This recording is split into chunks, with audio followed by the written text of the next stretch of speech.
Somewhere in southeastern Turkey, carved from limestone by hands that had never seen a city, never heard of a king, never written a single word down, there is a face. It stares out from the rock with an expression that's difficult to name. Not quite serene, not quite threatening, just present, watching, waiting maybe for someone to finally ask the right questions. That face is roughly 11,000 years old, and the moment you truly sit with that number, something shifts, because 11,000 years ago, according to the version of history most of us learned in school, people weren't supposed to be doing this yet. They were supposed to be wandering, hunting, gathering, surviving day to day without the kind of social organization it takes to carve a human face into stone and haul it somewhere intentional. They were supposed to be pre-civilization, pre-everything really. And yet, there it is. That's the thing about Karahan Tepe that gets under your skin.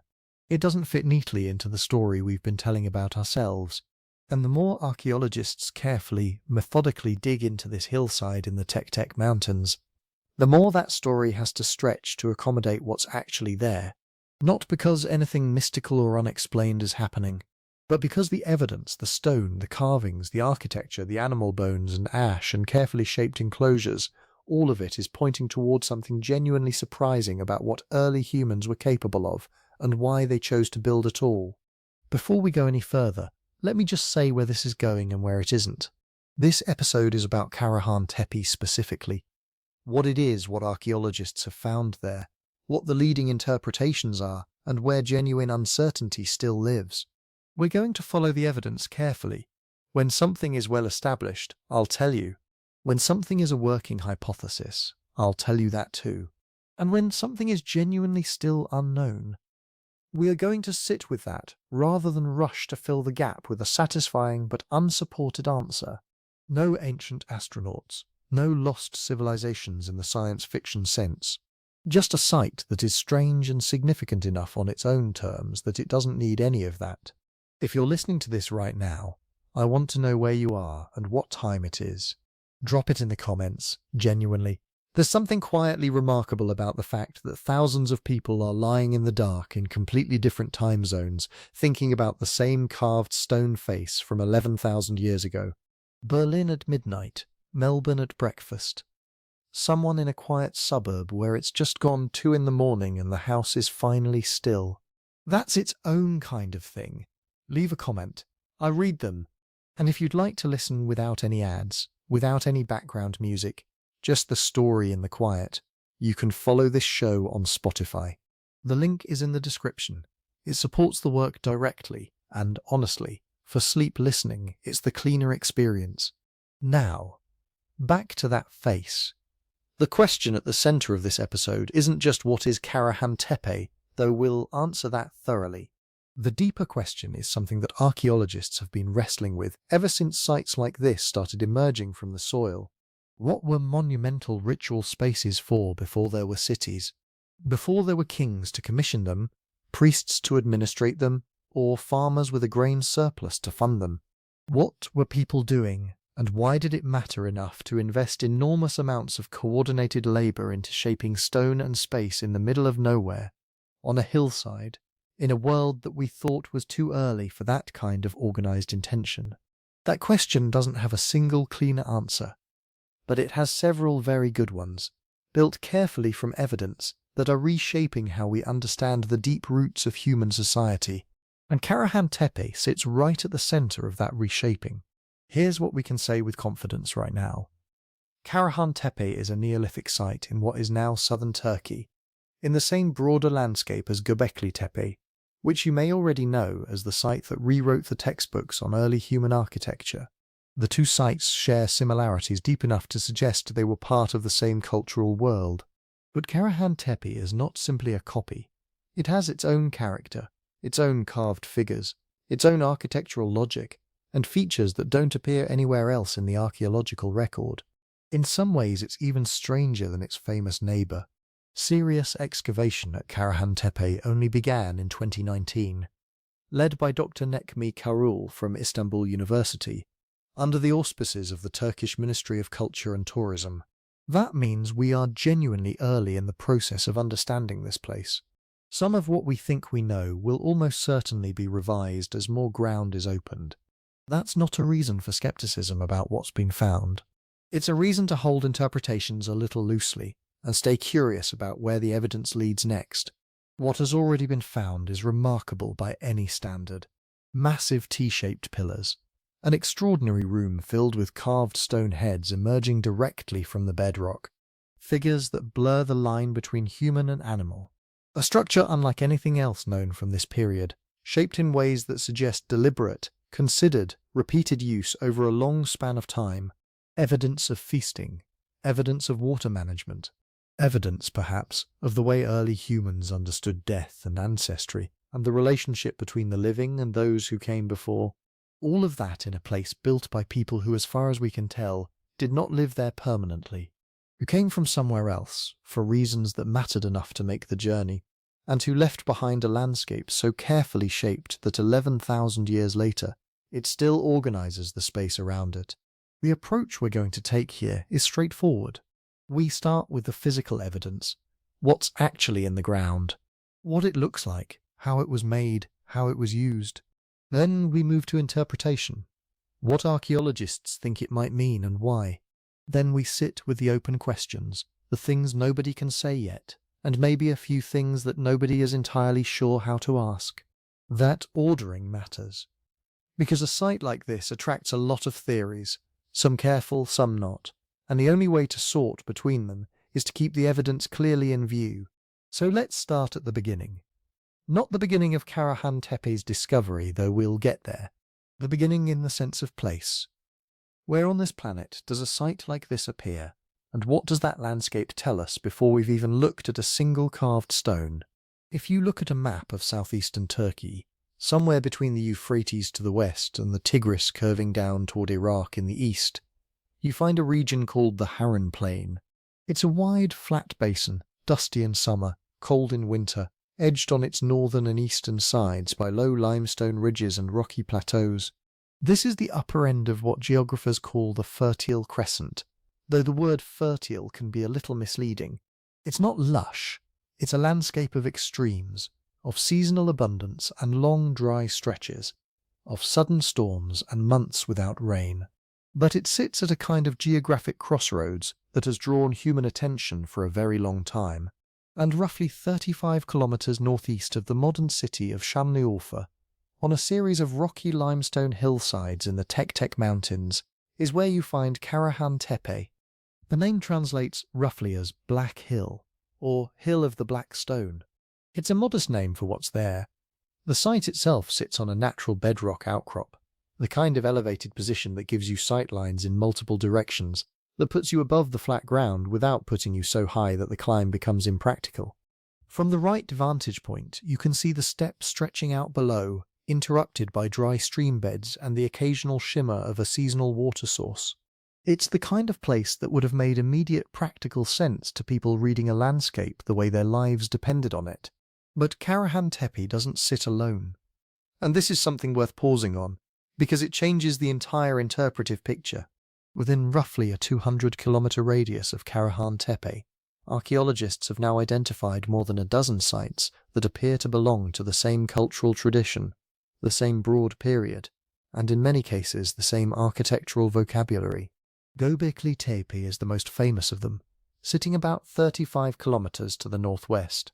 But there's also Taş Tepeler, which is both the name for one specific site and the name Turkish archaeologists have given to this entire cluster, this network of related Neolithic sites, spreading across the plateaus and valleys of this corner of Anatolia. Karahan Tepe is one node in something larger. It is connected, geographically and almost certainly culturally, to a landscape that was being shaped and used and returned to by people over an enormous span of time. That landscape deserves some description, because landscape is never neutral when you're trying to understand why people built where they built. The Tek Mountains aren't dramatic peaks. They're worn-down limestone formations, ridged and fissured, cut through by seasonal watercourses that fill after rain and go quiet in summer. The plateau edges offer natural promontories. The valleys between them channel movement, the way water moves, the way animals move, the way people move when they're traveling on foot between one place and another. You don't have to impose meaning on a geography like this. The geography imposes itself. The steppe vegetation of the region, the grasses and legumes and wild cereals, would have supported significant wildlife populations during the early Holocene. Gazelle, wild cattle, wild boar, birds in migration, the kind of resources that would pull mobile hunting groups back to the same territories in reliable seasonal cycles. And seasonal return is important here, because the leading picture of who was using these sites is not one of settled villagers living permanently on the hillside. It's one of groups that moved through this landscape, returned to certain places, and invested those places with meaning that accumulated over generations. The routes that connect these sites to each other and to the lowlands and river valleys further out follow the natural corridors of the terrain.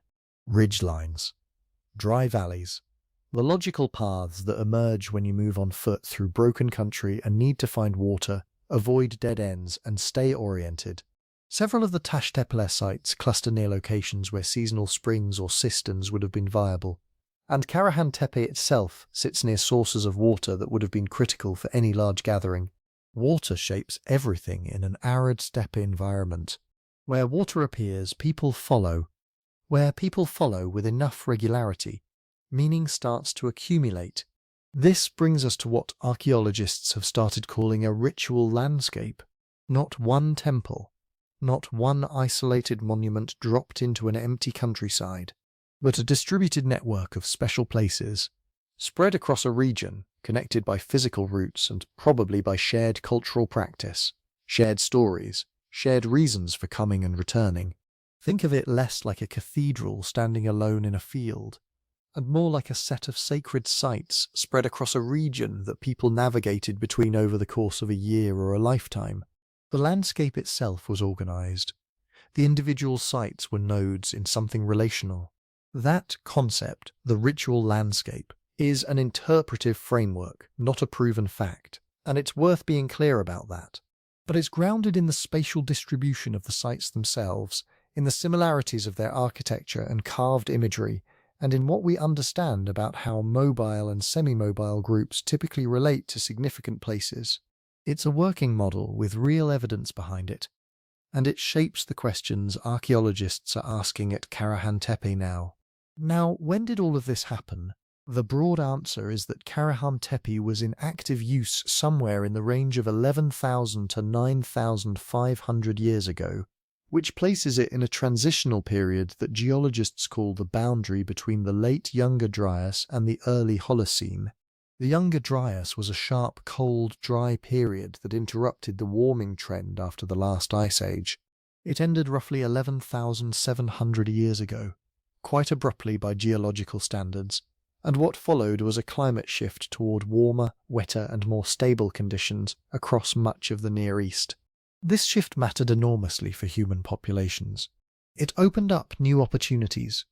It changed which plants grew where, which animals moved through which territories, which landscapes became suddenly more hospitable than they had been for centuries. The people using Karahan Tepe were living right in the middle of that transition. They were hunter-gatherers, or something very close to it. Though the boundary between hunting and gathering and the earliest forms of plant management is itself blurry and contested in this period, what we can say is that there is no evidence of full agricultural villages at Karahan Tepe. No grain storage facilities, no domesticated crop remains in the proportion you'd expect from farming communities. The populations using this site were not, as far as current evidence tells us, feeding themselves primarily from cultivated fields. And that is the puzzle at the heart of the whole site. Because what they were building requires something extraordinary. Moving and shaping limestone blocks that weigh multiple tons, carving detailed figures and faces into bedrock with stone tools, organizing and maintaining structures over what appears to be a very long period of repeated use. All of that demands coordinated labor. It demands that enough people show up in the same place with enough shared intention to do work that none of them could do alone. It demands planning across time, across seasons, probably across generations. It demands, in other words, a level of social organization that the older models of prehistory associated almost exclusively with settled agricultural societies. The traditional story ran something like this. First, people farmed. Farming created surplus. Surplus created the time and resources for specialization. Specialization created priests and administrators and monument builders. Monuments came after. Civilization came after. Everything we recognize as complex social organization was downstream of agriculture. Karahan Tepe, along with Göbekli Tepe and the other Taş Tepeler sites, is putting real pressure on that sequence. Because here is monumental architecture, here are complex carved symbols and figures, here is evidence of large-scale gathering and feasting and deliberate spatial organization, all appearing among people who were not yet, or not fully, agricultural. Which means either the story of how civilization develops is more complicated than the simple farming first model allows, or the people building these sites were further along the path towards sedentism and food production than we've yet been able to confirm. Probably both things are partly true, and working out which parts and in what combination is a significant part of what current excavations at Karahan Tepe are trying to establish. What's already clear is that this landscape, these plateaus, these seasonal water sources, these ridgelines connecting valley to valley, was not an accidental backdrop for what happened here. The geography was part of the logic. The visibility, the access routes, the convergence of different seasonal territories, all of it made this a place that made sense to return to. A place worth the effort, a place where the labor of shaping stone into something meaningful could draw people from a wide surrounding region. The landscape didn't create the culture that built Karahan Tepe, but it gave that culture somewhere coherent to land. And on that hillside, 11,000 years ago, people landed. They came back, they carved, and eventually they left something behind that we're still not entirely sure how to read. Karahan Tepe didn't arrive on the archaeological stage the way it might sound when you see it in a headline, as if one day someone brushed away a bit of soil and there it was, a Neolithic stone head staring back in high definition. Its path into focus was slower, more incremental, a story of people noticing oddities in the landscape long before anyone had a clear sense of what they were looking at. Local shepherds and villagers knew there were worked stones on that hill. That's almost always how it begins. Weathered blocks, fragments that don't quite look natural, the sense that something underfoot has edges too straight for geology alone. In the late 20th century, surveys in the Şanlıurfa region recorded Karahan Tepe as one of those promising spots. Not a full excavation, just a note on a map, a brief description, concentrations of flint, fragments of stone architecture, possible Neolithic site. Göbekli Tepe's rise to international attention in the 1990s changed the context. Once archaeologists realized there was an 11,000-year-old monumental site sitting under a rounded hill near Urfa, the logic of the surrounding landscape shifted. Those earlier promising notes became more than just background. They became potential pieces of a wider pattern. Karahan Tepe was one of the places that suddenly mattered more. Repeat surveys in the 1990s and 2000s started to refine the picture. Surface collections picked up characteristic flint tools and fragments of T-shaped pillars, the same basic architectural vocabulary that defined Göbekli Tepe. The site was clearly substantial, but it still sat mostly quiet, its secrets protected by meters of accumulated soil and deliberate fill. Systematic excavations began in earnest in the late 2010s, under the direction of Turkish archaeologists as part of the broader Taş Tepeler initiative. That timeline is worth keeping in mind. For a place that was last used more than 9,000 years ago, modern work on Karahan Tepe is still in its early stages. We're not dealing with a site that has been peeled back and reinterpreted for a century. We're dealing with something that has had only a handful of seasons of sustained, targeted digging and excavation, even when it sounds like a straightforward act of uncovering, is not simple revelation. It's controlled destruction. Once you remove a layer of soil, once you lift a stone, once you take an artifact out of its original position, you can't put it back. That's why archaeologists move slowly, and why the first thing they tend to talk about isn't the spectacular object, but the context it came from. Karahan Tepe has deep stratigraphy, stacked layers of human activity, natural deposition, and, critically, intentional backfill. When you see the famous images of the carved human heads emerging from the bedrock chamber, you're only looking at a tiny exposed window into a much larger structure that is still mostly encased. That small opening is the result of carefully removing overlying material in order, layer by layer, recording everything as it's dismantled. What can excavation reveal at a site like this? It can show the sequence of building and rebuilding.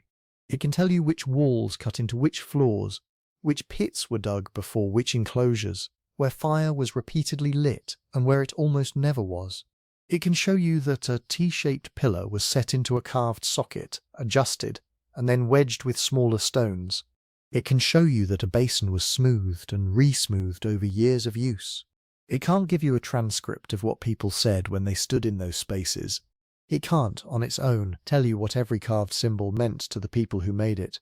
It can't give you a single, final answer about what the site was for without weaving in analogy, comparison, and a lot of cautious inference. So a huge amount of effort goes into documentation. Before anything is removed, the area is mapped in detail. At Karahan Tepe, that means georeferenced plans, digital models, and old-fashioned measured drawings. Every stone that looks like it was placed by human hands gets recorded. Its size, orientation, relationship to neighbouring stones, and the layer it sits in. If a pillar fragment is found tilted in the fill, the angle matters.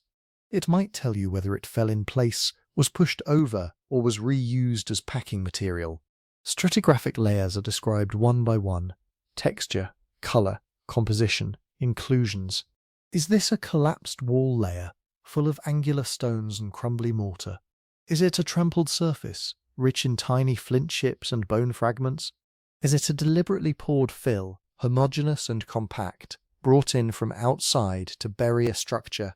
At Karahan Tepe, that question of deliberate infill is central, because so many of the enclosures appear to have been intentionally buried at the end of their use.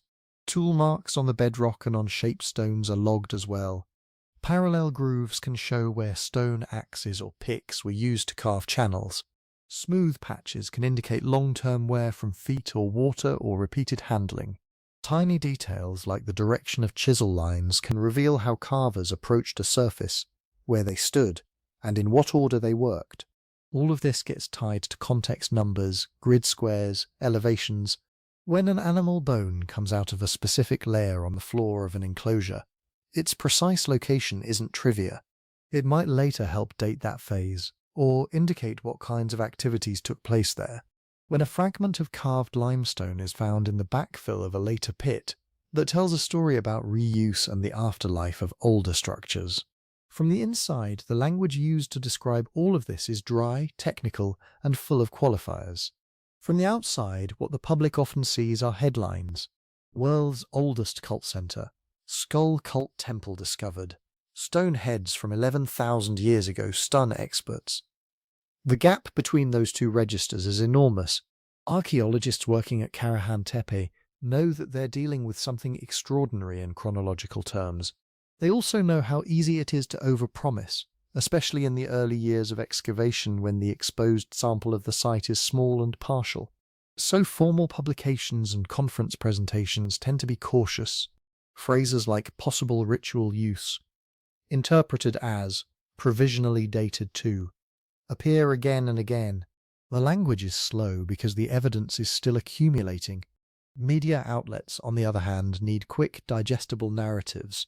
A partially excavated enclosure with benches and a central pillar becomes a temple. A carved human head becomes part of a cult of ancestors. Those might not be wrong directions, but they're far more definite than the data really allows at this stage. This isn't a complaint about interest. Public attention helps fund work. It creates space for long-term projects.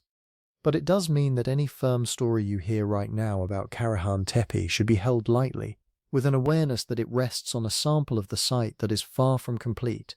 Because here is one of the most important facts about Karahan Tepe. Most of it is still buried.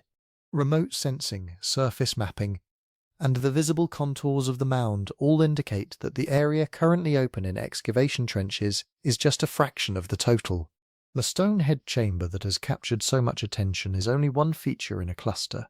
To the sides and below, geophysical surveys suggest additional walls, enclosures, and carved elements still sealed under fill. What this implies is that our current picture is not just incomplete, it's structurally biased. We're seeing the parts that were easiest or most strategic to open first, not a random cross-section.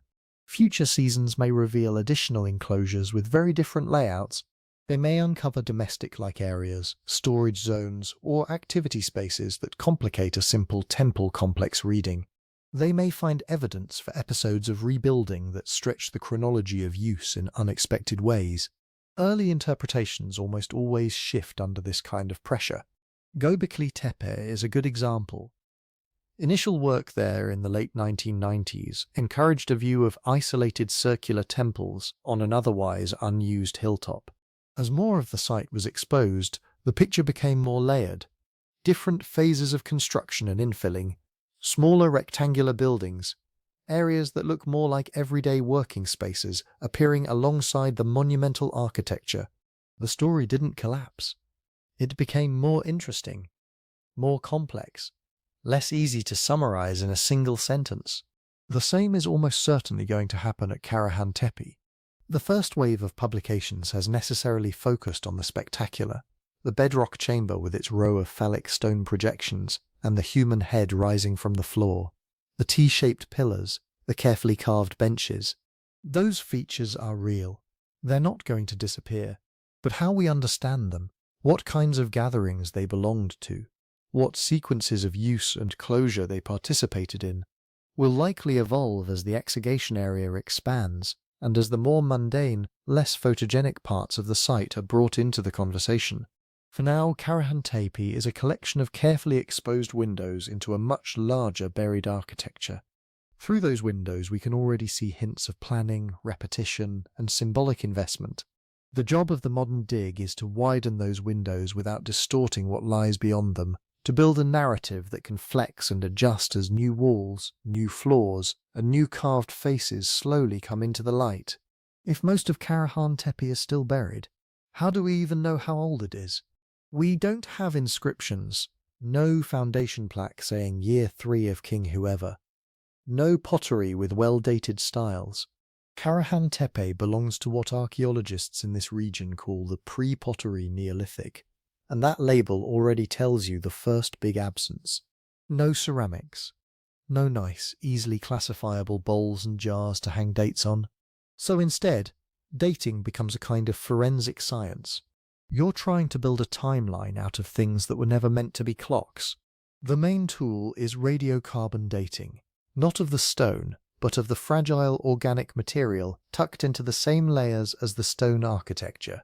When a plant or an animal is alive, it has a certain ratio of radioactive carbon-14 to normal carbon. When it dies, that carbon-14 starts to decay at a predictable rate. Measure how much is left, you get an age, at least in theory. In practice, at a place like Karahan Tepe, you're almost never dating the monument directly. You're dating what people did around it. Charcoal from a hearth built up against a wall, a burnt seed in the compacted floor next to a pillar, a fragment of bone from an animal butchered in the same use layer as the carved heads. Archaeologists take tiny samples, often just slivers of charcoal, and send them to specialized labs. The results come back not as a single number but as a range. So many years before present, with a statistical probability curve. That curve then has to be calibrated against known fluctuations in atmospheric carbon over time. The end product is something like, with 95% probability, this sample dates to between 9,600 and 9,200 BCE. Now imagine dozens of those dates, each tied very precisely to a specific layer or feature. One from the fill under a bench, one from ash inside a fire pit, one from a trampled surface that runs through an enclosure. Alone, each date is just a band of uncertainty. Together, layered the way they were laid down in the soil, they start to sketch a chronology. But radiocarbon is only one part of the picture. The other big piece is relative dating, working out what came before what. Here stratigraphy becomes your first language. If a wall cuts through an earlier floor, the wall is younger. If a pillar base is sunk into a prepared pit, and that pit slices through an older deposit, the pillar phase comes after whatever activity created that earlier layer. If a series of benches are built against a pre-existing ring of orthostats, you've got at least two architectural moments. Archaeologists at Karahan Tepe spend a lot of time drawing these relationships as simple diagrams.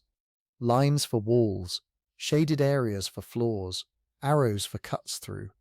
That diagram might look abstract, but it's really a time map.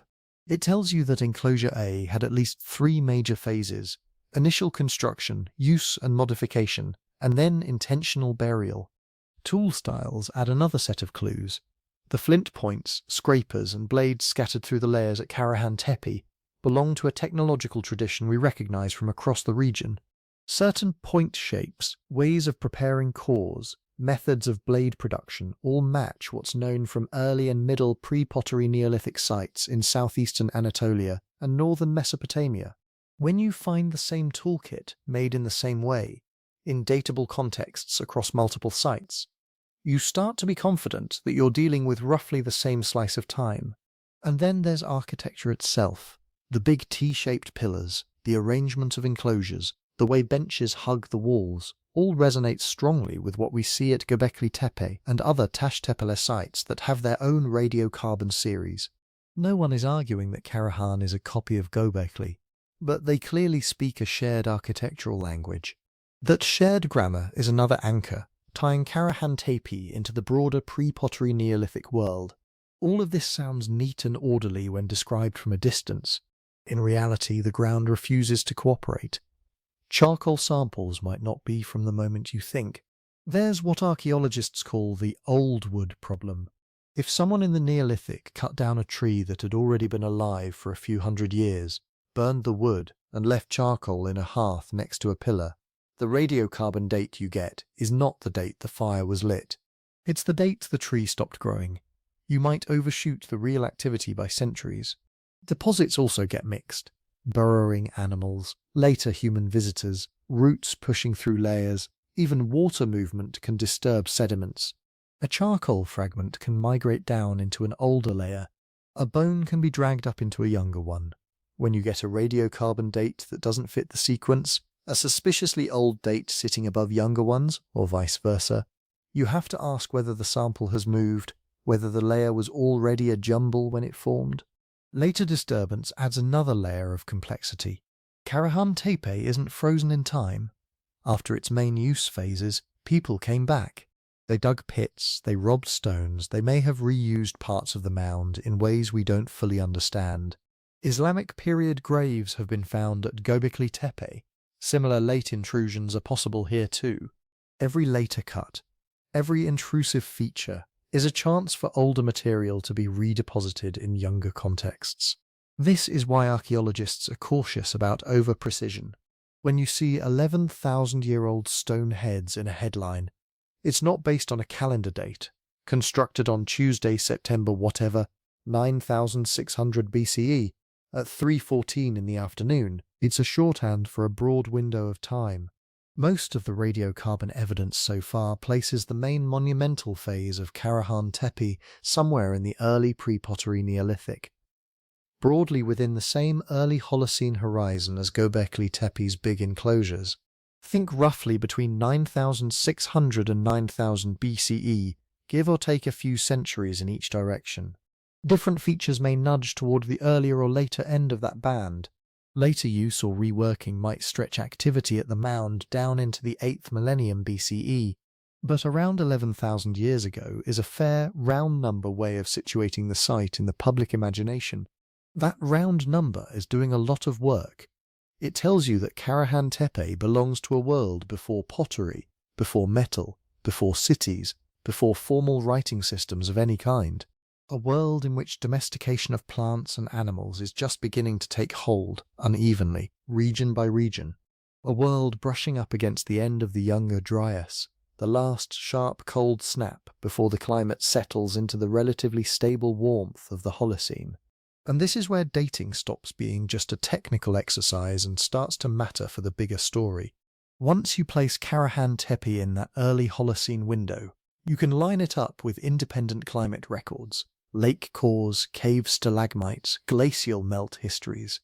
You can see that people were carving these pillars and sculpting these heads in a landscape that was becoming greener, wetter, more forgiving than the one their immediate ancestors knew. Grasslands were expanding, wild herds were flourishing, new plant communities were appearing. At the same time, you can connect it to broader social transitions. Sites across the Levant and Anatolia show signs of increasing sedentism. People staying longer in one place, experimenting with cultivation, intensifying their use of particular patches of land. The pre-pottery Neolithic is when we see the first sustained investment in built environments. Stone architecture that isn't just a seasonal shelter, but a statement that this place matters. Karahan Tepe, on current evidence, sits right inside that hinge moment. Not at the beginning of everything human, not at the birth of agriculture in some absolute sense, but in a phase where climate, resources, and social organization were all shifting fast. The dates, imperfect as they are, tell us we're looking at a community, or probably a network of communities that decided to cut, haul, and shape enormous stones, dig deep chambers into bedrock, and repeat distinctive architectural forms over generations, all before pottery, before metal, and likely before fully domesticated wheat or barley were stable parts of the local economy. In the sections ahead, when we talk about the stone heads, the T-shaped pillars, the benches, and the possible feasting and gatherings at Karahan Tepe, that temporal context is the backdrop. These weren't Bronze Age kings. They weren't farmers in walled towns. They were people living through one of the great climate and social turning points of the last 20,000 years. Dating doesn't give us their names or their myths, but it does tell us where in the long human story to look for them, and what other changes were unfolding in the same centuries that they were carving faces out of stone and setting them into the living rock. When people talk about Karahan Tepe, they almost always end up back at the same images. Not the radiocarbon dates, not the stratigraphic diagrams, but the stone faces and bodies emerging from the bedrock. Because for all the abstraction of pre-pottery Neolithic ritual architecture, it's hard to stay abstract when you're staring at a carved human head, chin jutting out of the floor, sightless eyes fixed on a space that was once full of living people. Let's start with what is actually there. In one of the most talked about spaces at Karahan Tepe, a long, narrow chamber has been cut directly into the natural rock. Running along its axis, emerging from the bedrock itself, are a line of carved stone heads, not full statues hauled in and set down, but the rock of the hills shaped into necks and faces that seem to rise from the ground. They're not realistic portraits. Think stylized, simplified. The craniums are rounded, the faces are elongated. Noses are clearly defined, often strong and projecting. Mouths can be indicated as a shallow groove, or sometimes left ambiguous. The eyes are usually suggested rather than fully modelled, more like hollows or incised depressions than anatomically detailed orbs. They're not tiny trinkets. Some of these heads are human scale or slightly larger, big enough that if you were standing close, your own face would be not so different in size. Others are smaller, more like busts embedded in the architecture. What unites them is their integration with the space. They're not independent objects you could pick up and carry away.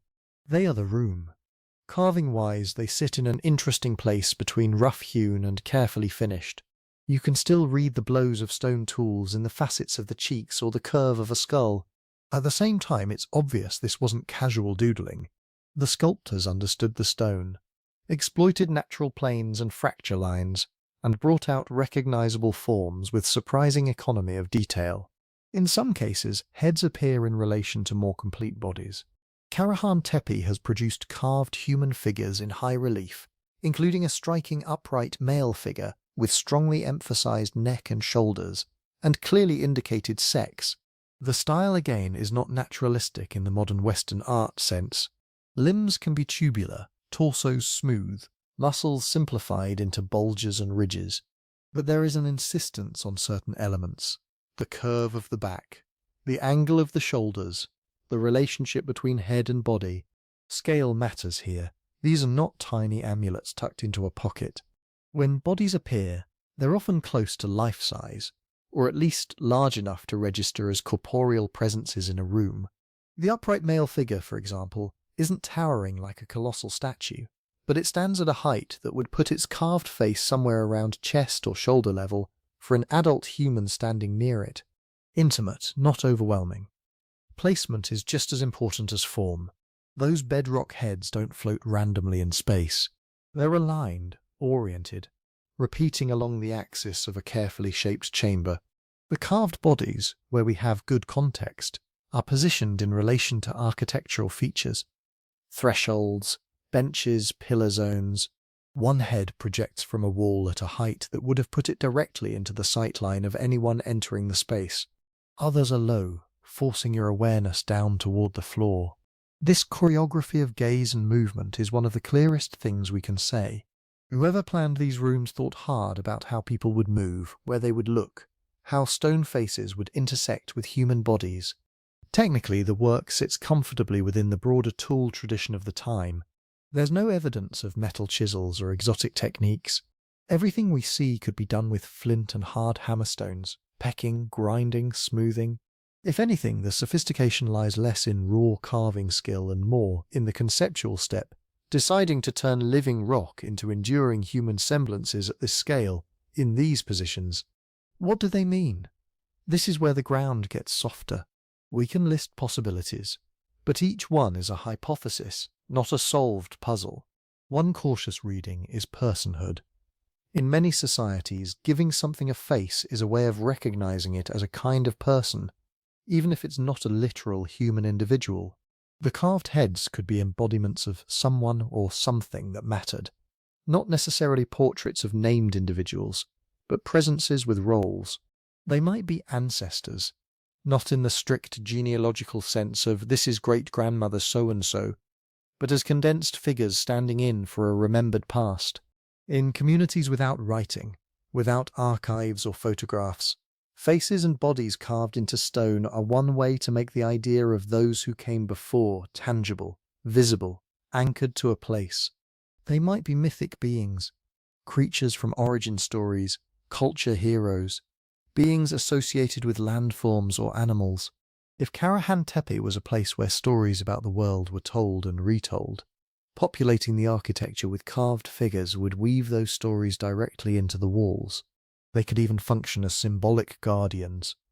Setting watchful faces at thresholds or around focal spaces is a pattern we see in many later traditions. At Karahan Tepe, heads built into the architecture might have framed a boundary between ordinary ground and a space of heightened meaning. What we do not know is just as important. We don't know their names. No inscriptions tell us, this is so-and-so, lord of this or that, remembered for these deeds. We don't know if each head was meant to be a distinct individual or if they were intentionally generic, a repeated type of figure meant to evoke a category rather than a person. We can't say with confidence whether the people who carved them thought of them as alive in any sense, or simply as powerful images. We can't map a fixed meaning onto each placement. Was this line of heads a procession? A council? A set of witnesses? All of those analogies come from much later and very different cultural contexts. Comparisons with nearby sites can help set a frame, but they also show variation. At Göbekli Tepe, for example, you also get human-like representation. Some of the big T-shaped pillars carry low-relief human arms and hands, turning the entire pillar into a sort of abstracted anthropomorphic figure. There are also separate sculptures, human heads, sometimes separated from their bodies, animal-human hybrids, and ambiguous beings. Other Taş Tepeler sites show smaller figurines, carved heads that may have been detachable, and a general interest in human and animal forms. Across the pre-Pottery Neolithic of this region, the theme of representing human-like beings is clearly present. But Karahan Tepe's bedrock heads and integrated bodies are distinctive in how they lock human form into the very skeleton of the site. At Göbekli, pillars can be removed, repurposed, re-erected. At Karahan Tepe, once you carve a face out of the living rock of a chamber, that face is tied to that chamber unless you literally destroy the space. This brings us to social memory. In a world without written records, How do you remember who you are across generations? How do you keep track of alliances, of origins, of obligations that extend beyond the living members of your group? One answer is architecture that carries memory. Not just walls and roofs, but walls and roofs populated by faces.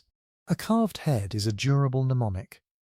Children can be told, "This is where we speak to those who are here before us."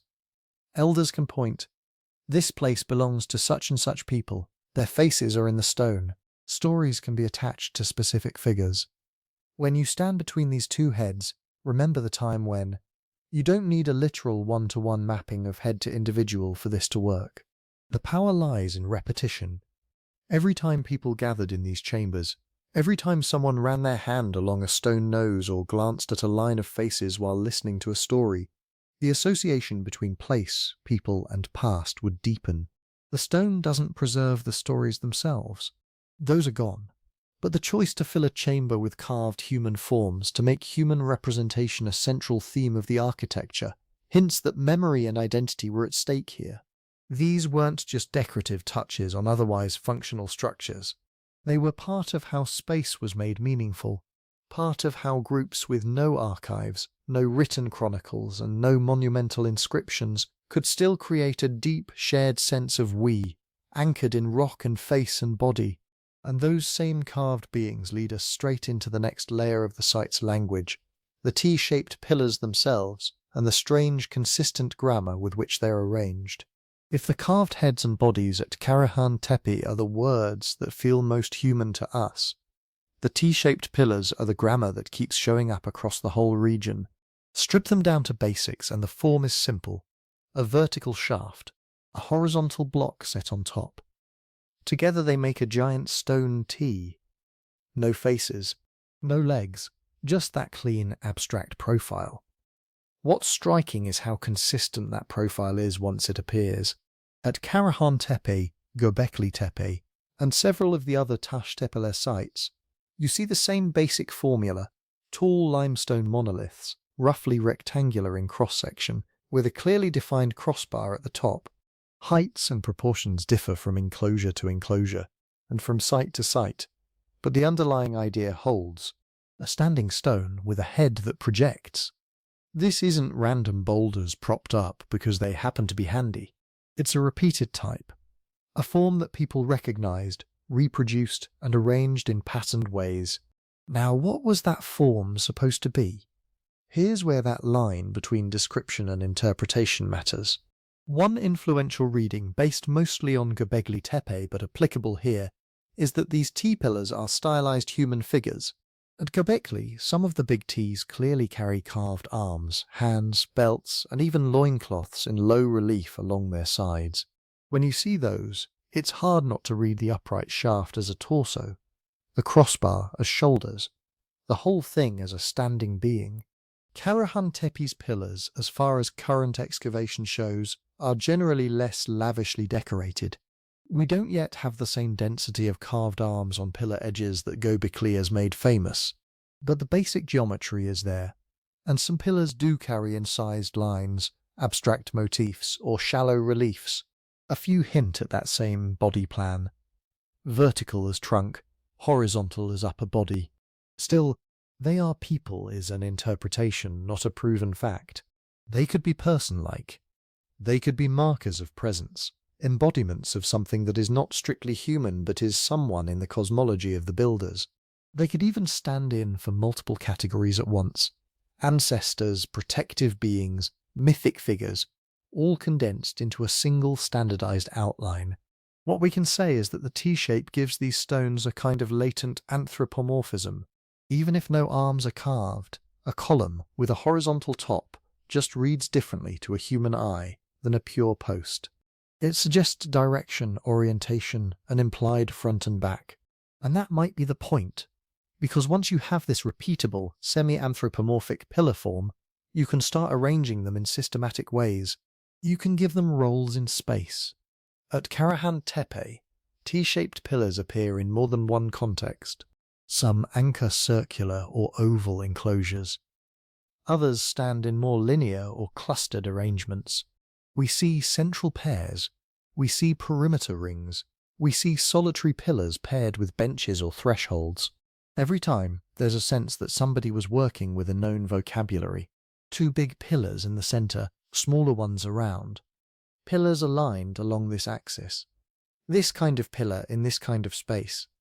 This is what archaeologists sometimes call a monumental grammar, not grammar in the linguistic sense of verbs and nouns, but in the sense of rules about what can go where, what combinations are meaningful, and what feels right to repeat. That grammar extends beyond Karahan Tepe itself. Göbekli Tepe has the famous circle enclosures, each with a pair of massive central T-pillars facing each other, surrounded by smaller Ts embedded in the walls. At Karahan, the arrangements are not carbon copies, but the family resemblance is clear. There are enclosures with dominant pillars, subordinate pillars, and an emphasis on facing, orientation, and symmetry. Other Taş Tepeler sites show variants again, more modest Ts, fewer carved details, different wall constructions, but the underlying gesture, set up T-shaped monoliths, organized space around them, keeps recurring. This suggests we're not looking at a single site's eccentricity. We're seeing a regional architectural tradition, a shared ritual language expressed in stone. Standardized forms are powerful for that. If everyone in your wider world recognizes a T-pillar as a particular kind of being, or a marker of a particular kind of space, you can walk into a gathering place 100 kilometers from home and still understand the basic layout. You might not know the local stories or specific taboos, but you'll know which area feels central, which side feels peripheral, where focus is directed. In a world of small, scattered groups, that kind of shared monumental vocabulary could help knit communities together. Different bands or clans might come to sites like Karahan Tepe from surrounding areas, bringing their own customs, but recognizing the T-pillars as part of a wider cosmos they all inhabit. At the same time, we need to be careful not to flatten everything into Göbekli Tepe. But here, Karahan Tepe is not just Göbekli with a different postal code. For one thing, the integration with bedrock is more radical at Karahan. While Göbekli's enclosures are built up with carefully fitted stones and freestanding monoliths, Karahan leans heavily on spaces carved into the hill itself, with pillars sometimes emerging from cut rock surroundings. The carving repertoire is also different. Göbekli is dense with animal reliefs, foxes, snakes, birds, wild boar, all crowding the surfaces of the big pillars. Karahan, at least in the currently excavated areas, seems more focused on human and abstract forms, with animal imagery present but less overwhelming. Even when both sites use T-pillars, their sentences are not the same. The way those pillars interact with benches, ramps, channels, and carved bodies at Karahan hints at a slightly different ritual choreography, even if we can't yet reconstruct it in detail. And then there's the sheer fact of what we're looking at. Large, shaped monoliths in a world that, as far as we can tell, did not yet have permanent stone-built towns. These people were still mostly living in small, probably semi-mobile communities, using perishable materials, wood, reeds, mud, for everyday shelters. Yet in certain places, they committed to hauling multi-ton limestone blocks, squaring them, setting them upright, and organizing entire landscapes around them. That choice pushes us to rethink some comfortable stories about civilization. In the classic narrative, you get agriculture first, then permanent villages, then cities, and only then, once you have stable surpluses and social hierarchies, do you start building big labor-intensive monuments. The T-pillars at Karahan Tepe and its sister sites flip that order on its head. Here, monumentality appears early, before pottery, before clear evidence of dense, year-round urban settlements, before the kind of bureaucratic apparatus we usually imagine marshalling large workforces. So what does it mean to build with stone at that scale, in that context? It suggests that the desire, or perhaps the perceived need, to create durable, shared ritual spaces can arise even in societies that are not yet civilized in the textbook sense. That coordination, planning, and sustained collective effort can be organized around gatherings, feasts, stories, and ancestors just as effectively as around kings and palaces. The T-shaped pillars are part of that story. They are not just inert slabs.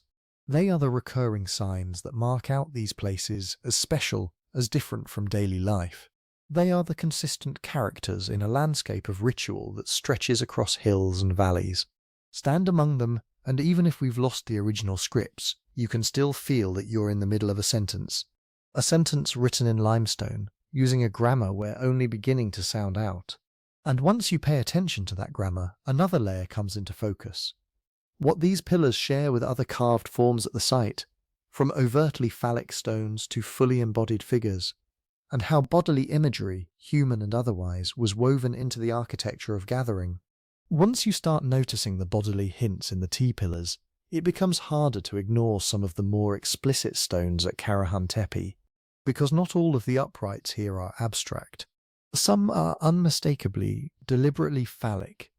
We're talking about vertical, rounded shafts carved out of, or left standing within, the bedrock. In the so-called pillar pool area, for example, there's a cluster of short, rounded pillars emerging from the carved floor, tightly packed, with smooth tops and clear separation between each element. They're not random stumps. The surfaces are worked. The spacing is intentional, and to a modern eye, they read as a field of stone penises. That visual impact is part of why they keep showing up in documentaries and articles. They're striking, they're easy to grasp in a single glance, and they invite instant interpretation. Our brains are very good at spotting sexual imagery, and once you see it, it's hard to unsee. But here's where we have to slow down. First, the description, then the meaning. Formally, these stones are upright, rounded monoliths, generally shorter than the towering T-pillars. Many are carved directly from the surrounding bedrock, so they're rooted in the hill itself rather than set into prepared sockets. They cluster in specific spaces rather than being distributed randomly across the site. At least in the excavated areas, they show up in what look like architecturally bounded zones. The sunken chamber with the central face at one end, the carved basin-like features, the tight forest of little pillars. Context matters too. These phallic forms are not sprinkled around domestic hearths or scattered across living floors.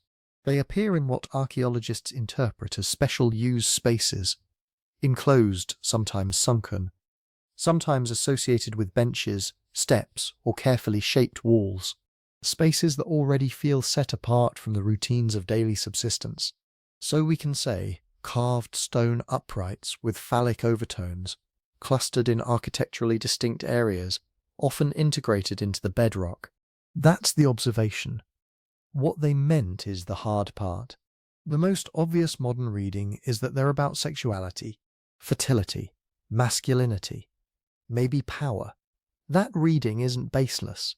Across many later cultures, phallic imagery is tied to ideas of generative force, the ability to create life, to guarantee crops, to protect communities by channeling some kind of raw potency. Early Neolithic sites in other regions sometimes show similar themes. In parts of southeastern Europe and the Levant, we find figurines that emphasize breasts and hips, or occasionally male genitals, in ways that clearly foreground reproductive anatomy. At Çatalhöyük, a few thousand years after Karahan Tepe, bull's horns and animal bodies are built into walls and platforms in ways that likely carried associations of strength, virility, and abundance. So it's reasonable to think that Neolithic communities had symbolic systems in which bodies, human and animal, stood in for bigger concepts, reproduction, continuity, protection, social roles. But reasonable is not the same as proven. Those stone shafts at Karahan Tepe could have layered meanings. They might encode fertility ideas, yes, but they might also mark status differences, age grades, or mythic episodes we know nothing about.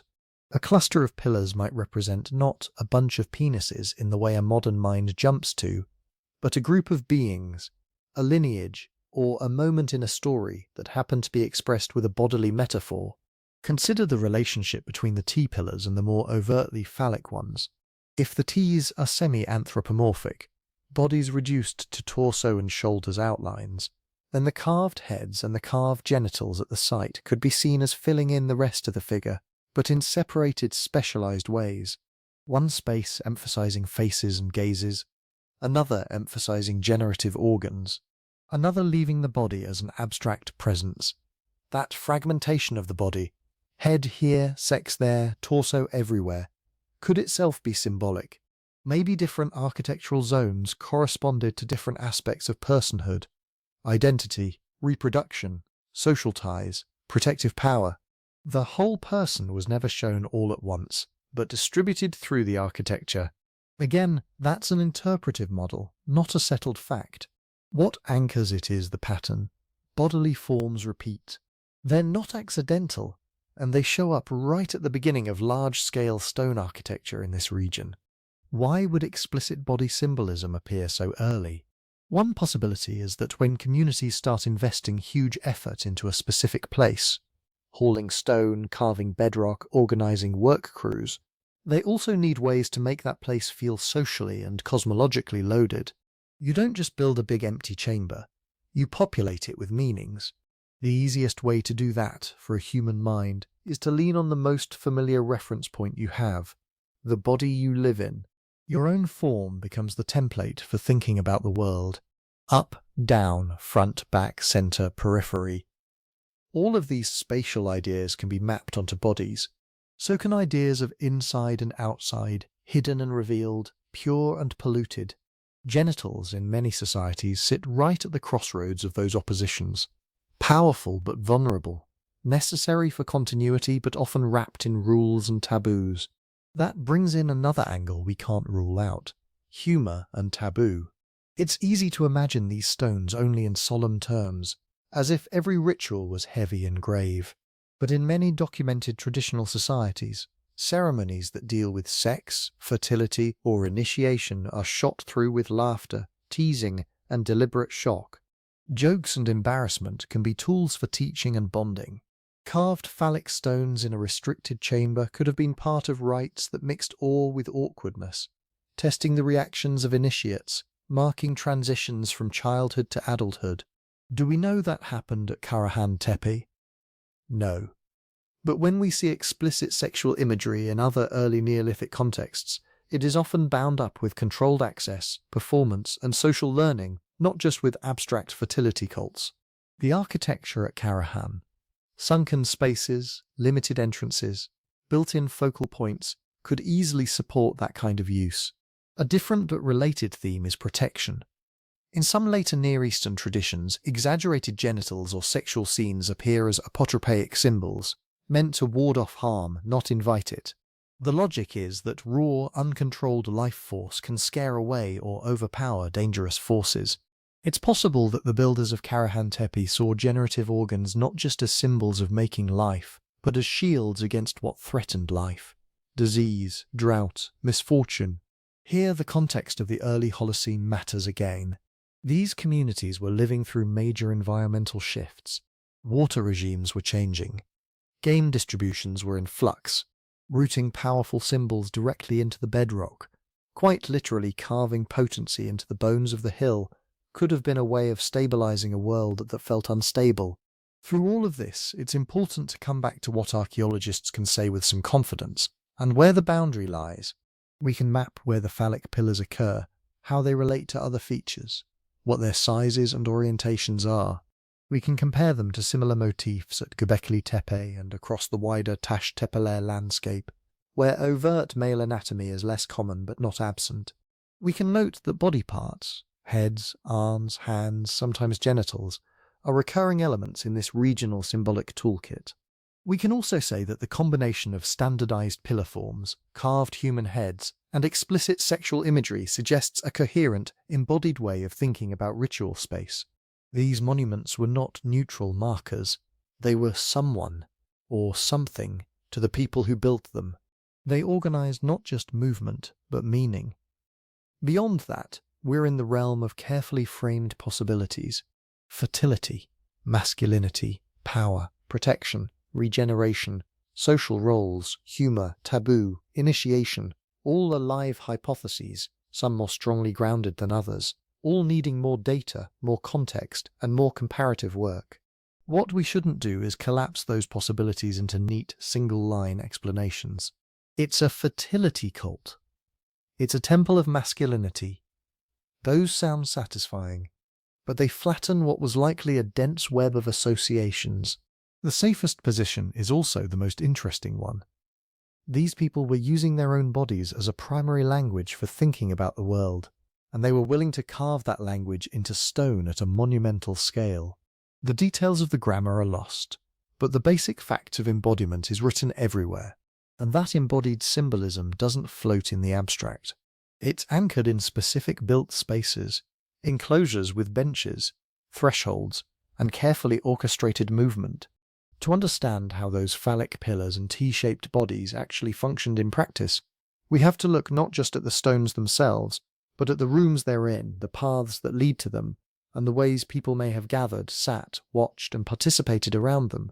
If you strip away the symbolic readings for a moment and just pay attention to the shapes of the spaces, another pattern comes into focus. Karahan Tepe is full of places designed for people to be together. Not in the loose, open way that a campsite or a hunting ground brings people together, but in highly structured, almost choreographed ways. You don't just show up and mill around. The architecture tells you where you can stand, where you can't, where your attention is supposed to go. Take the sunken enclosures. These are not random pits. They're cut down into the bedrock with steep walls, clear entrances, and internal features that organize how bodies move and where they rest. Around the inner edges, you often find continuous ledges or stepped benches carved right out of the stone. They're at a human-friendly height.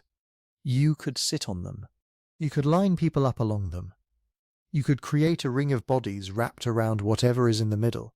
In the pillar pool area, that whatever is a cluster of short phallic uprights. In other enclosures, it's a pair of taller T-pillars, a carved head, a basin, a focal stone. In every case, the logic is similar. A circumscribed interior, seating or standing places around the perimeter, and a strongly marked centre or focal end. That's an architecture of gathering. It suggests scenes like this. People descending a narrow entrance, stepping down into a cooler, darker hollow. Some move along the bench and sit. Others stand behind them. Attention naturally settles on the central pillars, or on the carved face at the far wall, or on whoever is allowed to stand in that inner zone and do something. The stones don't just exist, they stage an event. You can see the same principle at Göbekli Tepe. Circular or oval enclosures with T-pillars in the middle, shorter elements around the edge, and often a kind of inner no-go area defined by the layout. Karahan Tepe shares that basic grammar, but with its own twists. More work sunk into the living rock, more explicit sculptural elements carved from the floor itself. The repetition matters. When a particular form of space keeps showing up across a site and across related sites in a region, it's not just an aesthetic preference. It's a solution to a recurring social problem. How do you bring a group of people together in a way that makes their roles clear? How do you control who gets to speak, who gets to act, and who has to sit and watch? Architecture is one answer. A bench set against the wall is not neutral. A raised step, a narrowed entrance, a sunken floor. Each of these shapes behavior. If you carve a continuous bench, you've created a ring of equals, or at least the appearance of one. If you leave a gap in that bench at a particular point, and emphasize a central pillar nearby, you've created a privileged axis of approach. Someone can stand there and be framed by stone, literally set apart. Archaeologists often use neutral words like enclosure or special building for these spaces. They don't want to smuggle in assumptions, but if you imagine them as theatres of a sort, places where performance happens and audiences form, they become easier to think about. Performance here doesn't have to mean elaborate drama. It can be as simple as storytelling, as formal as a seasonal rite, as intense as initiation or conflict mediation. A person or small group stands or moves within the inner zone. Others sit along the benches, watching, responding, maybe chanting or participating at scripted moments. The architecture creates lines of sight. It funnels sound. It defines who is in and who is out, even within the same hollow. This is where the term ritual starts to both help and get in the way. Ritual is a broad, convenient label. It tells us that the activities in these spaces were probably not everyday tasks like napping tools or butchering game. The effort invested, the recurring layouts, the symbolic carvings, all point toward actions that were special, repeated, and meaningful in more than a practical sense. But if we just say ritual building and stop there, we flatten the possibilities. What we can infer are some basic types of activity. People sat, people stood, people needed to see a focal point. People likely came and went in groups, not one by one. The presence of benches and raised or centrally positioned stones suggests roles, performers and observers, leaders and followers, initiates and elders, or perhaps representatives of different lineages facing one another across a shared centre. From ethnographic parallels in many small-scale societies, we know that such spaces are often used for a bundle of functions: settling disputes, making collective decisions, receiving visitors, marking life cycle transitions, conducting offerings to unseen beings, retelling origin stories. The same ritual house might host all of these at different times of year. Nothing at Karahan Tepe compels a single interpretation, but the combination of communal seating, restricted access, and dominant central symbols is exactly what you'd expect if these were multi-purpose gathering houses rather than temples in the later single-god sense. But raises a bigger question. Were these places in the middle of where people lived, or set apart as destinations? Here the evidence is still unfolding. So far, Karahan Tepe doesn't show extensive domestic architecture, rows of houses, thick layers of everyday trash, the way later Neolithic villages do. Instead, we see clusters of special buildings, bedrock-cut spaces, and monumental stones. That has led many researchers to lean toward the episodic gathering place model, people living in smaller camps across the landscape, coming here seasonally for big events. Göbekli Tepe has often been described in similar terms. No clear houses, lots of enclosures, lots of feasting debris. A place you go to, not a place you wake up in every day. But that dichotomy, ritual centre versus settlement, might be too sharp. A site can be both more and less than a permanent village. People might have stayed here for weeks or months during certain seasons, then dispersed. Small groups might have used particular enclosures more often, while the full community assembled only rarely. There could have been lightweight shelters, now erased, around the more durable stone cores. Whatever the pattern, the architecture suggests that when people were here, being together in structured ways was the point. Which brings us back to the social problems monuments might be trying to solve. Anytime you have multiple bands or families coming together, you get opportunities and tensions. You want to exchange mates, share information, and build alliances. You also risk jealousy, conflict over resources, disputes about past wrongs. A big labour-intensive, symbol-rich enclosure offers a kind of neutral stage for working those issues out. It anchors group identity. We are the people who built this. It channels pride away from individual boasting and into shared achievement.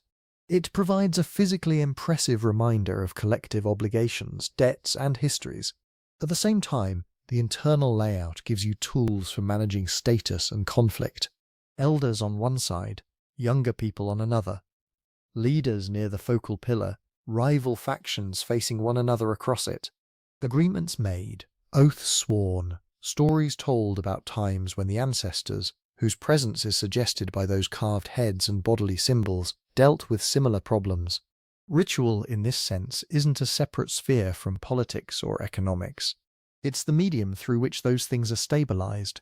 You don't just decide to cooperate, you enact cooperation in a shared space, following familiar sequences of action, under the gaze of stone witnesses and living peers. Seen this way, the benches and enclosures at Karahan Tepe are not just odd early experiments in monumentality. They are tools for making fragile, newly expanded human communities hold together. As small hunter-gatherer and early herding groups in this region began to aggregate more frequently, to share feasts, to coordinate access to water and game, they needed more than just good intentions. They needed places that could reliably turn gatherings into communities. Karahan Tepe's architecture is one answer to that need. Cut into the bedrock, shaped for sitting and watching, oriented around powerful focal stones, these enclosures are like fossilized social technologies. They show us that long before cities, councils, or written laws, People were already using space, stone, and shared attention as tools to organize themselves. And that organization didn't come free. It required planning, coordination, and enormous labor. Costs that only make sense if the gatherings here were doing serious work for the societies that built them. If the gatherings at Karahan Tepe were doing serious social work, that immediately raises another question. Who did the actual work in stone? Because none of this happens by accident. A carved bench you can sit on, a pool sunk into bedrock, a pillar tuned to the proportions of a human body. Those are the endpoints of a long chain of effort. First you have to find the stone. In this part of southeastern Turkey, that's mostly limestone. It weathers into blocks and layers. But to get a pillar or a carved head, you can't just pick up whatever's lying around. You have to identify seams with the right thickness and integrity. That means people walking the landscape, knowing which outcrops fracture cleanly, which layers are too crumbly, which veins carry hidden faults that will split halfway through carving. Then you have to detach the pieces. At Göbekli Tepe we can see extraction scars, pillars that were outlined and then abandoned. Karahan Tepe shows similar traces.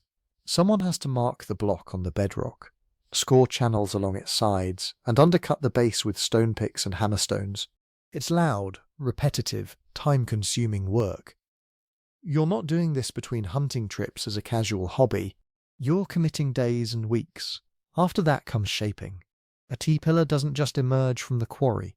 Each edge has to be dressed, each face flattened, the characteristic crossbar defined. Human heads carved from the same bedrock as the floor require even more finesse, blocking out the mass, then gradually refining the cheeks, the nose, the brow. At Karahan Tepe, some of these faces are remarkably smooth and consistent. That implies a practiced hand, not a one-off experiment. And then there's hauling. Even when the stone is local, moving a multi-ton block from a quarry face to an enclosure takes planning. You need routes cleared of big obstacles. You need sledges or rollers or simple skids, ropes twisted from plant fibers or animal hides, and enough people to apply force in the right direction. You need someone to coordinate the pull so you don't tip the pillar, snap the ropes, or crush someone's leg. Finally, erection. Raising a heavy stone and slotting it neatly into a prepared socket is an engineering problem. You have to dig the hole, line it, tilt the pillar in, pack stones and fill around the base so it doesn't lean or wobble. Maybe you build an earthen ramp and drag the pillar up, then lever it upright with progressively stacked supports. None of this requires a formal blueprint, but it does require a sequence of steps held in someone's head and communicated to others. And once the stones are up, they don't just sit there forever. Surfaces weather. Plaster or pigment, if used, flakes. Floors accumulate debris. At Göbekli Tepe, some enclosures show resurfacing and repair. At Karahan Tepe, the clean cuts and sharp edges of certain features suggest episodes of recutting or refurbishing. That implies a maintenance schedule of sorts. People return, they clean, patch, straighten, touch up carvings. They keep the place in working order. Taken as a whole, this chain, from quarry to carved and standing stone, represents thousands of person-hours. So who is organizing that? There's no sign here of palaces, storage silos, or elite residences. No evidence for a permanent ruling class in the later sense. Yet the coordination is real. Stones don't plan themselves. One way to think about this is to flip the default story. Instead of assuming that kings or chiefs are necessary to make large projects happen, we can start from small, egalitarian groups and ask how they coordinate big pushes of effort without permanent hierarchy. Ethnographic examples give us a few options.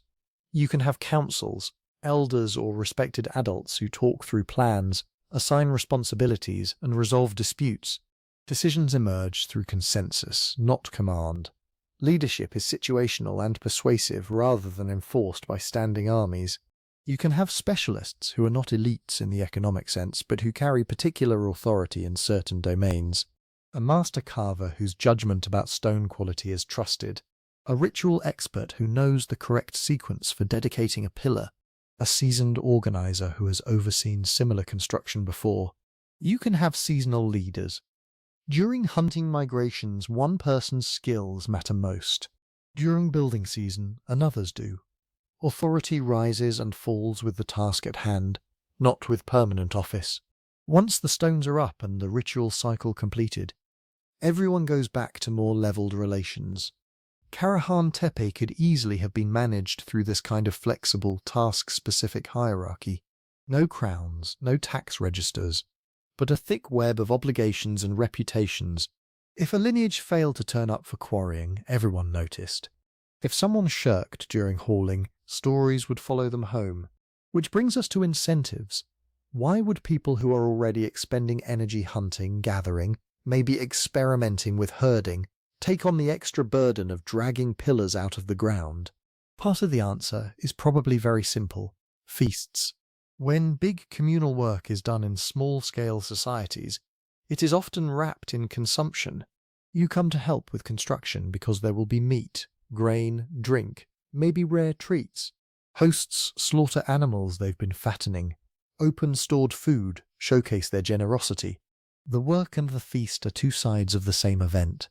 But feasts do more than fill stomachs. They create prestige. If your family, or your band, or your clan is known for underwriting the labour at Karahan Tepe, providing workers, meat, stone know-how that becomes social capital, people tell stories about your contribution. Your name is attached to parts of the site.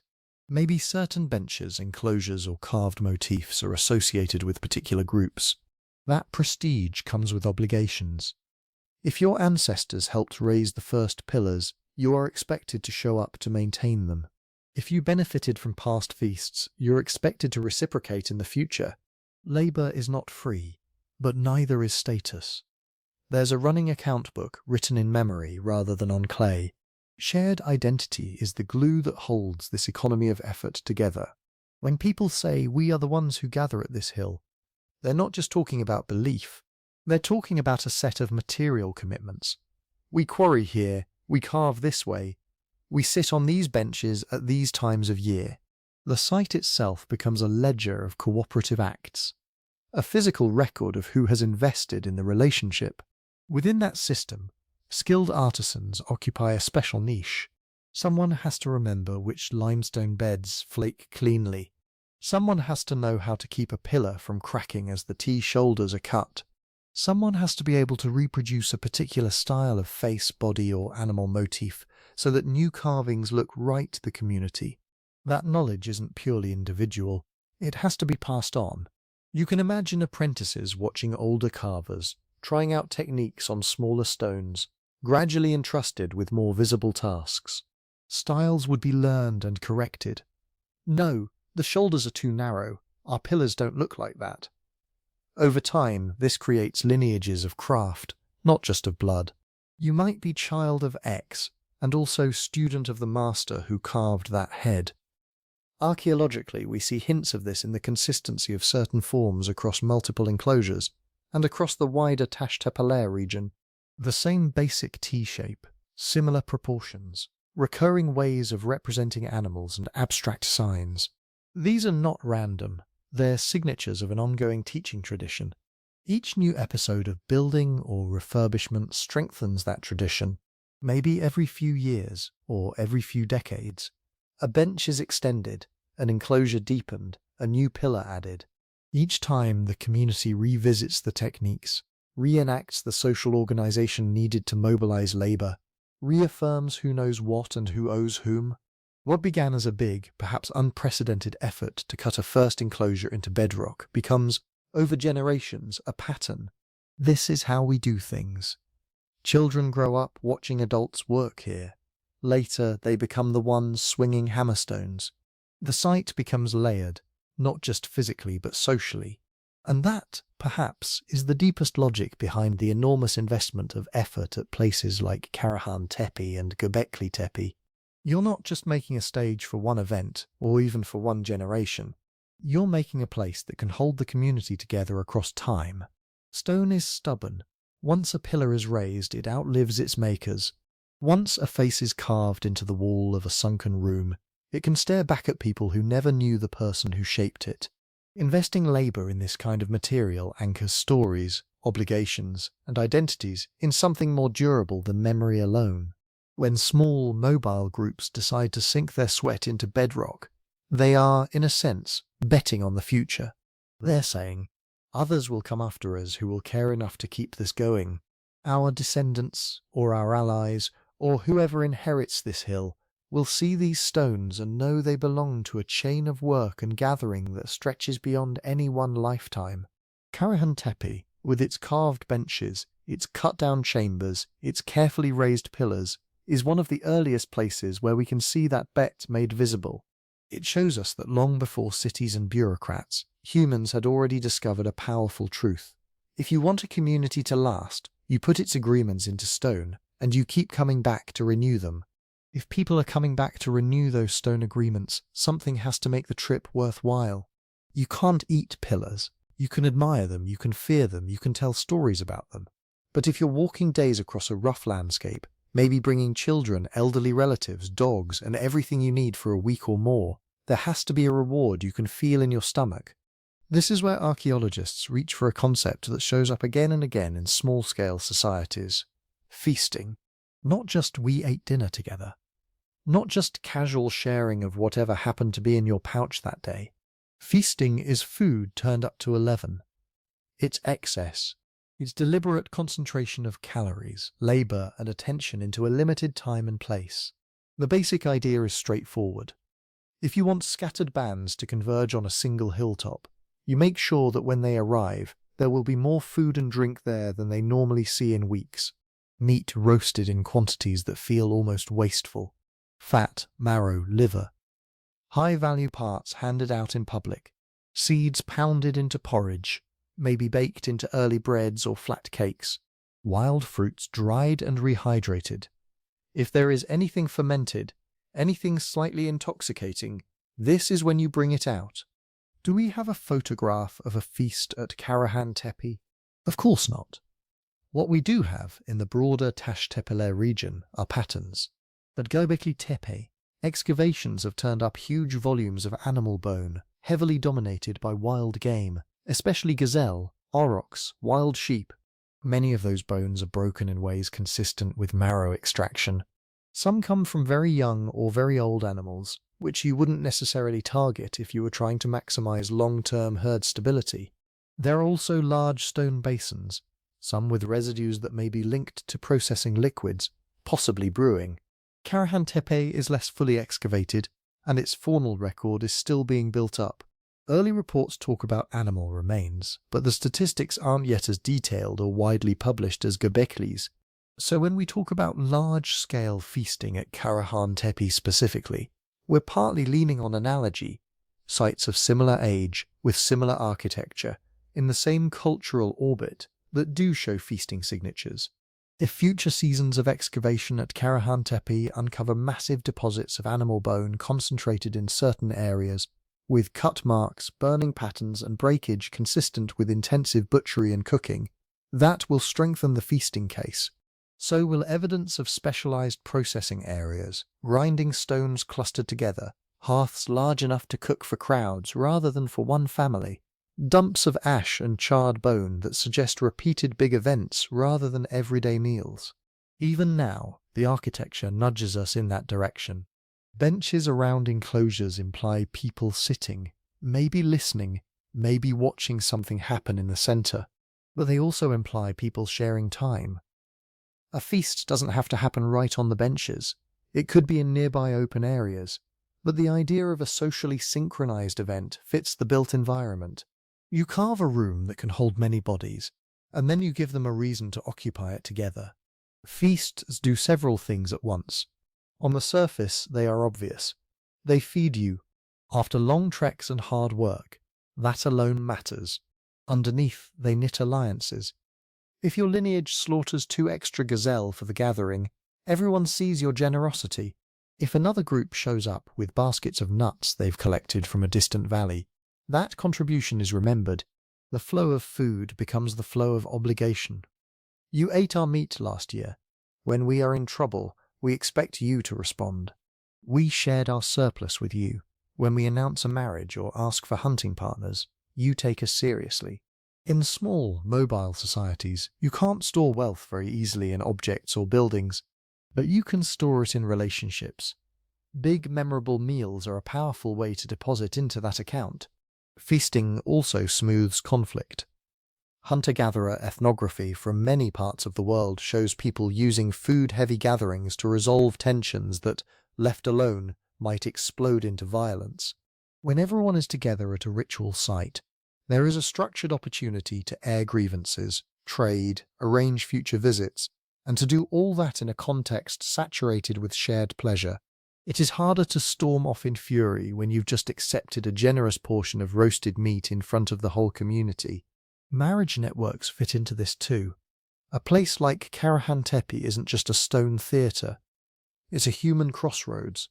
Bands that spend most of the year apart can bring their young people together. Scope out potential partners, negotiate exchanges. Food and feasts are often the stage on which these negotiations play out. Who sits with whom? Who shares which dishes? Who is given the choicest cuts? These are social signals as much as culinary decisions. From that perspective, the feasts aren't just byproducts of ritual. They are rituals. Think about the choreography of a big meal. Animals have to be hunted, trapped, or perhaps by this time penned and managed. Plants have to be gathered, maybe weeded or encouraged in particular patches. People have to agree on when to arrive, who gets what, who serves. The act of distributing food can be accompanied by spoken formulas, blessings, toasts, jokes, small performances. Children watch and learn the correct way to behave when a certain animal is presented, when a certain cut is handed over. You don't necessarily need carved figurines or altars to have religious emotion. The warmth of a full belly after a lean season, shared with dozens of others under the looming presence of pillars and carved heads, can itself feel like contact with something larger. Ancestors, spirits, the land. The boundary between practical refueling and sacred ceremony is blurry. Eating together at the right time, in the right place, in the right sequence, may have been one of the primary rituals these sites existed to host. Now layer on another emerging force in this landscape: the early management of plants and animals. By the time Karahan Tepe was active, people in this region were not farmers in the later sense, but they were not pure foragers either. Across Upper Mesopotamia, we see signs of people tending wild stands of cereals, selectively harvesting, maybe resowing, gradually nudging grasses toward domestication. There are hints of early experiments with controlling sheep and goats, corralling or culling rather than simply chasing. Why does that matter for feasts? Because once you can slightly control where food comes from and when it's available, you can plan abundance. If certain families or bands have access to particularly good stands of wild einkorn, or valleys where gazelle reliably pass, they can anticipate surpluses. They can hold back animals or grain with an eye toward a future gathering at the hilltop. Feasts become less about random windfalls and more about scheduled displays of management skill. Look what we can produce. Look what we can spare. This can intensify the whole system. If status accrues to those who put on the best feasts, there is an incentive to invest more in cultivating patches of land, in keeping animals alive longer to fatten them, in coordinating hunts to coincide with the ritual calendar. The gatherings at places like Karahan Tepe might actually drive early cultivation and herd management, rather than the other way around. The desire to feed the feast could be a crucible for new economic behaviors. Again, we have to be careful. At Karahan Tepe itself, we don't yet have the same depth of plant remains and animal bones analyzed as we do at some neighboring sites. The details of which species were eaten in what quantities, which seasons saw the most intense activity, are still being worked out. So when we talk about scheduled feasts linked to early cultivation here, we are extrapolating from the wider Taş Tepeler pattern and from what we know of similar societies globally. What is solid is this: a site that demands large, periodic investments of labour in a world of small mobile groups almost certainly relied on the pull of plenty. Food is one of the few things powerful enough to move people over and over again across difficult terrain, to keep them sitting together long enough to talk, argue, marry, reconcile, remember. The stones provide the stage and the symbolism. The feasts provide the fuel. And there's one more ingredient those feasts would have needed, especially in this dry, stony landscape. Water. In a place like Karahan Tepe, water is not background. It's destiny. Look at a modern satellite map of the Şanlıurfa region and you'll see it immediately. This isn't lush forest. It's a semi-arid plateau, punctuated by wadis and seasonal streams, with long, dry summers where anything that isn't carefully stored or deeply rooted simply disappears. In that kind of world, you don't just wander and hope. You learn the rhythm. You pay attention to when the winter rains usually come, when the low spots green up, when temporary pools last longest. You know which springs are reliable through late summer and which ones fail by early autumn. Your movements, your hunting rounds, your plant gathering, your social visits, they all have a seasonal beat laid down by water. Archaeologists working in Upper Mesopotamia talk about resource mosaics rather than one single good spot. You might have rich grazing in one valley right after the rains, but better nut trees on a distant slope in late summer, and cereal stands ripening somewhere else entirely. No single location is perfect year-round, so how do you get scattered groups to converge on one stone hilltop again and again? You synchronize them to the same environmental drum. One strong hypothesis for Karahan Tepe and its sister sites is that gatherings were timed to predictable seasonal peaks, when rains had recently fallen, when nearby hollows still held pools, when animals followed fresh growth along certain routes, when wild cereals or pulses were ready to harvest. We don't yet have a detailed layer-by-layer seasonal activity chart for Karahan Tepe itself that requires fine-grained analysis of animal teeth, plant remains, and growth rings that is still ongoing. But at Göbekli Tepe, there are hints that large events clustered in particular parts of the year, likely connected to gazelle migrations, which are themselves linked to rainfall and pasture cycles. If that pattern holds across the Taş Tepeler sites, you can imagine something like this. As winter rains soften the land, grasses and herbs pop up in the depressions and along the shallow valleys. Herds of gazelle move to take advantage. So do human groups, following the same seasonal bounty. Certain low passes and ridges become predictable highways, not paved but nonetheless well known. You go this way in this month because your grandparents did, and their grandparents before them. Ridgetop sites like Karahan Tepe sit exactly where those invisible highways converge. From a distance, the plateau rises gently. Up close, it's a network of shallow basins and limestone outcrops. A prominent spur with carved pillars isn't just a random choice. It's a landmark pinned to the routes people already use. When you crest that rise, you not only see others approaching from different valleys, you can also look down and read the state of the land. How green the hollows are, how full the temporary ponds look, where game might be concentrating. Even if the site doesn't sit on a big permanent spring, it doesn't have to. In a seasonal world, good enough for a few weeks can be plenty. Archaeologists have been looking more carefully in recent years for water management features at early sites. Carved basins fed by runoff, plaster-lined pits that might have held stored water, channels cut into bedrock. At some Neolithic villages in the broader region, there are clear cisterns and wells. At Karahan Tepe, the picture is still emerging. There are bedrock depressions, hollows, and possible basins that might have collected rainwater, but their exact functions are still debated. So we have to be honest. Nobody can yet point to a neat row of obvious stone cisterns and say, this is how they watered the crowds. What we can say is that these people were perfectly capable of reading and manipulating water on the landscape. They were shaping stone on a massive scale. They understood slopes and gravity well enough to lay out terraces and enclosures. It would be surprising if they hadn't also noticed that carving a shallow basin in the right place could stretch the usefulness of a rain event by days or weeks. Even a small improvement matters. A natural depression deepened into a bowl could hold enough water for a short gathering. A crack in the rock widened into a gutter could feed a storage pit. We may eventually find plaster traces or micro-erosion patterns that make these systems clearer. For now, water management at Karahan Tepe sits in the realm of plausible interpretation. supported more by regional analogy and common sense than by direct smoking gun features. But seasonality isn't just about where you drink. It's about when you build. Imagine you're part of a small band that uses Karahan Tepe as a ritual and meeting place. The year isn't a blank sheet. It's divided into periods when you are scrambling to survive, and periods when you have just enough surplus time and energy to do something extra.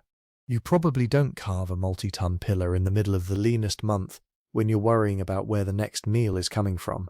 You do that work when food is relatively abundant and predictable, right after a good hunting season, or in the wake of a successful plant harvest, when bellies are full and you can afford to spend daylight on something that doesn't immediately feed you. In that sense, the building phases at Karahan Tepe are themselves fossilized seasons. Each enclosure, each new set of benches, each carefully cut head lowered into place represents not just abstract piety, but a specific window in the annual cycle when labor was available. Over decades, those windows stack up into architecture. Maintenance fits the rhythm too. Plaster surfaces crack. Pillars tilt. Benches crumble. You don't fix them every day. You patch and replaster when people are back, when the gatherings happen, when the rains have made it possible to camp nearby, hunt nearby, maybe water animals in the area. The monuments are not static backdrops. They are synchronized with the same pulse that moves herds and ripens seeds. All of this starts to answer the question that hovers over Karahan Tepe. Why this exact patch of rock and not the valley floor or the next hill over? Part of the answer is ecological. This spot sits inside a web of roots that made it accessible from multiple directions. It likely lay close enough to seasonal water and grazing to support short, intense occupations without exhausting local resources. Its bedrock offered solid footing for heavy stones and natural contours that could be carved into rooms and basins. It was high enough to see and be seen, but not so remote as to be impractical. But part of the answer is not something you can measure in liters or calories. Once a place becomes the stage for important gatherings, for first alliances, major feasts, difficult negotiations, marriages, funerals, it accumulates meaning. The first generation may have chosen it for very pragmatic reasons. Good access, decent water, nice vantage point. The fifth generation returns because this is where we meet. This is where our ancestors carved the first pillars. This is where the great feast happened in the year of the long rain. Ecology gives you the options. Memory and symbolism narrow them down to one hill. By the time the stone heads are staring from their carved pits and the T-shaped pillars are rising around them, Karahan Tepe is no longer just a smart place to be when the rains come. It is a node where climate, movement and story intersect. The timing of the visits follows the sky and the soil. The choice of the spot follows something harder to pin down. A shared decision that this, among all the possible ridges, is where the human and more than human worlds will meet. And in that meeting, one theme keeps surfacing in the archaeology. The presence of the dead. If you zoom out from Karahan Tepe and look across the wider pre-Pottery Neolithic world, you start to see a pattern that's hard to ignore. People were doing strange, careful, deliberate things with the bodies of their dead. At Jericho, several hundred kilometers to the southwest, and a bit later in time, archaeologists found skulls that had been removed from skeletons, the faces rebuilt in plaster, the eye sockets filled with shells. At Chiunu and other early sites in southeastern Anatolia, there are buildings with human remains under the floors, sometimes disturbed and rearranged, long bones missing, skulls separated, burials reopened months or years after death. This isn't casual disposal. It looks like a world where the dead don't simply go away. They are revisited, moved, curated. Pieces of them, especially heads, are treated almost like powerful objects. It's dangerous to assume that every PPN community thought about death in the same way, or that practices we see in one place must have existed everywhere. But when skull retrieval, secondary burial, and close physical proximity to the dead keep turning up from the Levant to Upper Mesopotamia, it suggests a broad shared idea. Ancestors matter, and their presence needs managing. Karahan Tepe fits into this horizon, but in its own quiet way. So far, there is no big cemetery exposed on the hilltop. No row of graves wrapping the enclosures. Human remains from the site are still sparse and scattered in the published record. That means we have to tread carefully. We can't point to a chamber full of skulls and say, "Here is the ancestor house." What we do have instead are carved heads, human faces emerging from stone, isolated, repeated, often emphasized in places that seem to matter architecturally, set into walls, aligned with enclosures, clustered in specific spaces. In a region where we know people were separating and venerating actual human skulls, the appearance of durable, carved stone heads is at least suggestive. Not proof, not a one-to-one replacement, but suggestive. They might be gods, spirits, mythic beings. They might be stylized portraits of living leaders, or generalized images of personhood, or they might sit somewhere between all of those, stone stand-ins for an important category of beings that includes dead kin, remembered founders, perhaps even non-human forces that are spoken of as if they were elders. When you live in a small community, your social world is shallow in time. You know your parents, grandparents, maybe a few generations back through stories. But when you gather from many bands and lineages, a sites like Karahan Tepe seem designed to facilitate, you suddenly have a deeper past to negotiate. Whose ancestors count? Who has rights to speak, to host, to decide what happens in the enclosure? One way to make that past visible is to bring actual bones and skulls. Another is to carve heads into the very architecture. If you think of the T-shaped pillars as powerful presences, maybe human-like, maybe other than human, the carved heads could be their more intimate cousins, not towering abstract forms, but highly focused faces. This line, this clan, this remembered person. Again, we're in interpretive territory here. We don't have inscriptions. We don't have an oral history from 11,000 years ago explaining who these faces are. What we do have is a consistent anthropological reality. In societies without writing, the dead are often the backbone of social memory. They are how you tell time. When your grandfather died. When the woman with the scar on her arm was taken by the leopard. They anchor land claims, marriage rights, obligations. A piece of ground is not just where you camp. It's where so-and-so is buried. It's where their spirit listens. In that kind of world, a monumental site like Karahan Tepe isn't just a meeting place in space. It's a meeting place in time. You don't need written records to remember. You need landmarks, rituals, and repetition. The enclosures, benches, and carved bodies become what cognitive scientists call external memory devices. You store pieces of information outside the brain so that stories have something to hook onto. Imagine being a child brought to Karahan Tepe for the first time. An elder points to a particular head, half emerging from the wall, and tells you, "This is the place of our beginning," or "This is the one who first cut the stone here." The head is not literally that person, but it gives the story a fixed address. Next time you come back, the stone hasn't moved. The narrative can be reattached, retold, adjusted, but always anchored to that same carved presence. Over decades, maybe centuries, a whole lattice of stories could accrete around these stones. Who built which enclosure, who sponsored which feast, which group did what in the year of the drought or the flood. The pillars and heads don't record history the way a clay tablet does, but they scaffold memory, stabilizing key episodes so they can be transmitted across generations. This is one way to keep the past close without archives, dates, or written genealogies. You walk through your history. You sit on its benches. You touch its pillars. You look into the faces your grandparents looked at. Does this mean Karahan Tepe was primarily an ancestor shrine?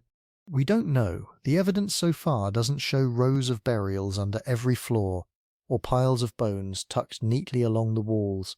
If excavators start uncovering repeated burials beneath thresholds, clusters of skulls near specific heads, or cut marks consistent with defleshing and secondary burial, then the case for a strong mortuary function will grow.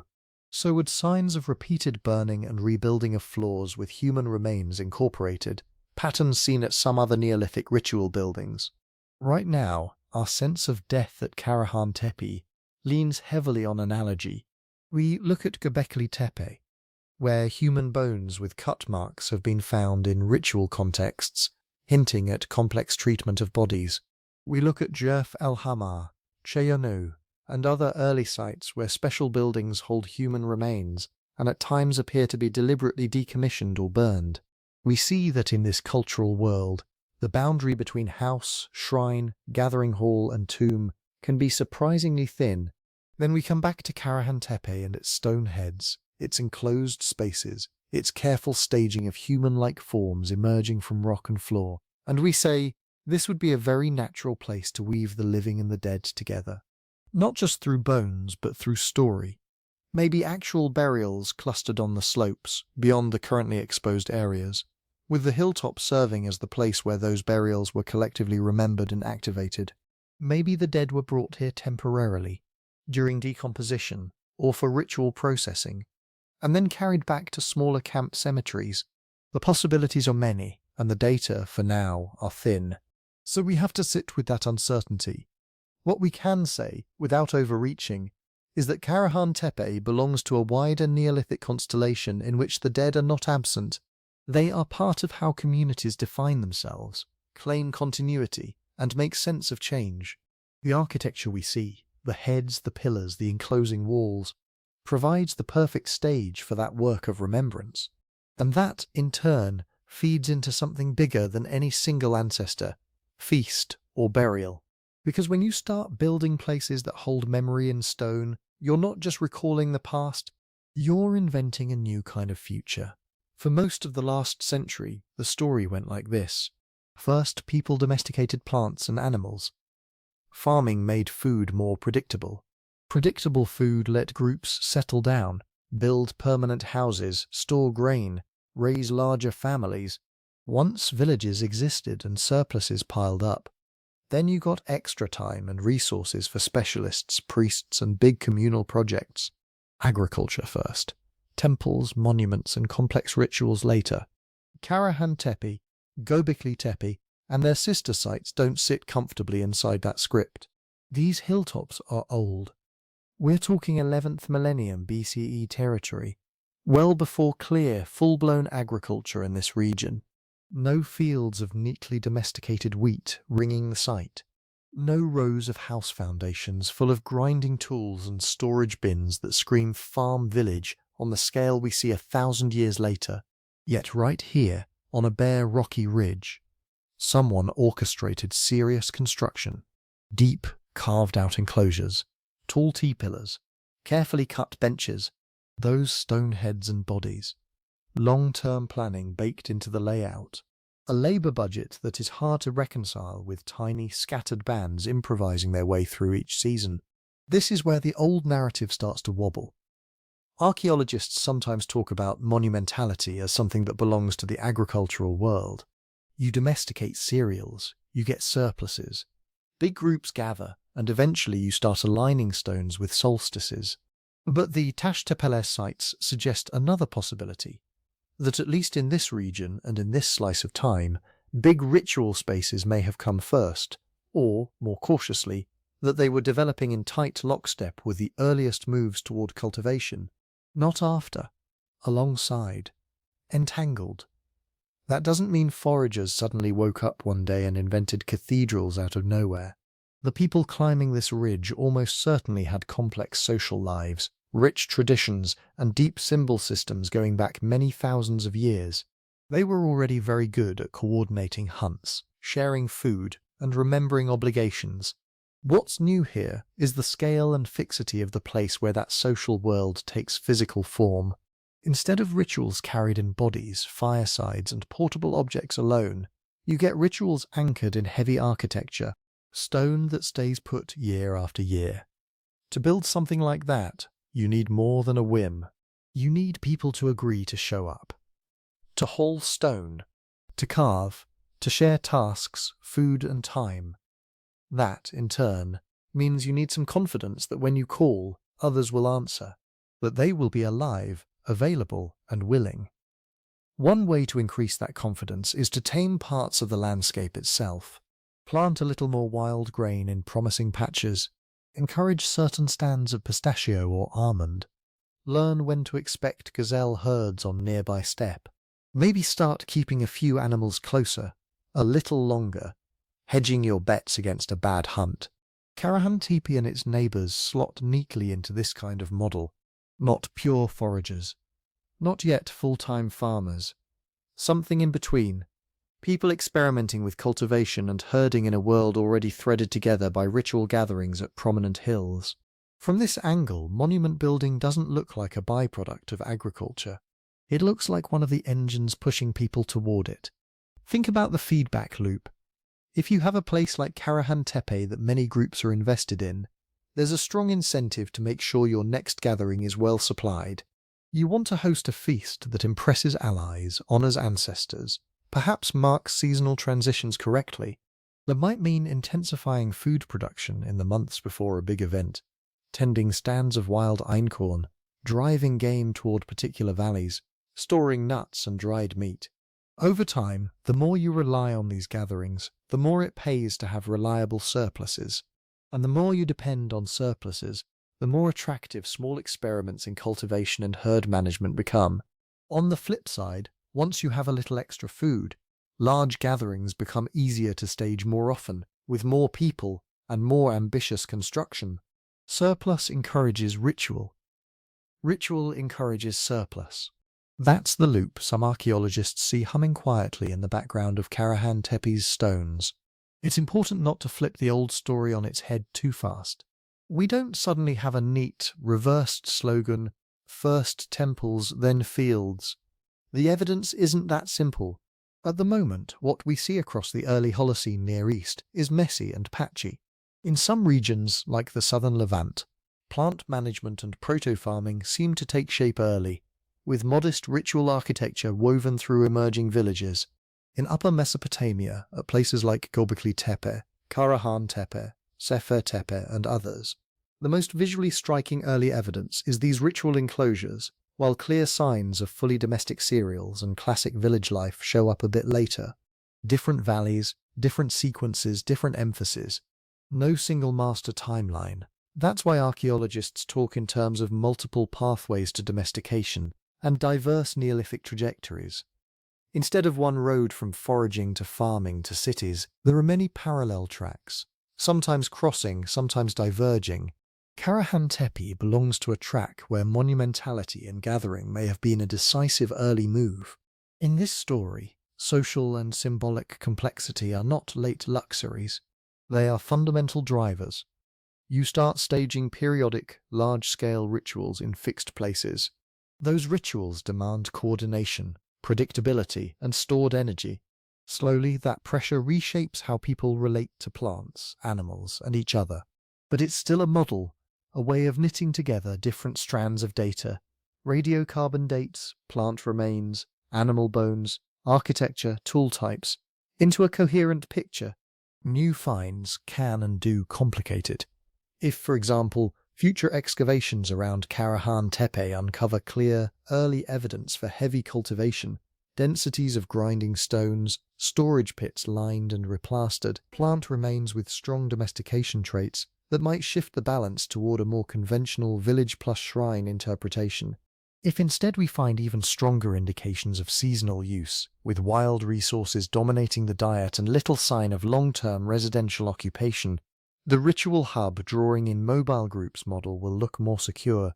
Right now, both scenarios have some support. Neither is fully locked in.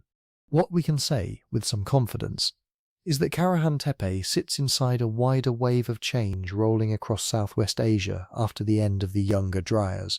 Temperatures are stabilizing. Plant communities are rearranging. Animal ranges are shifting.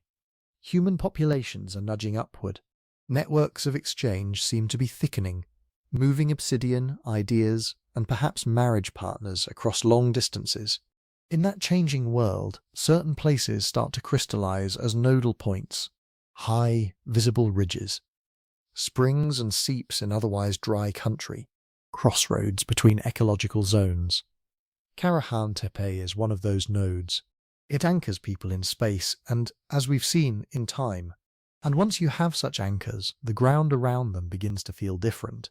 Hearths multiply, paths get worn, Small habitations appear, perhaps intermittently at first, then for longer stretches.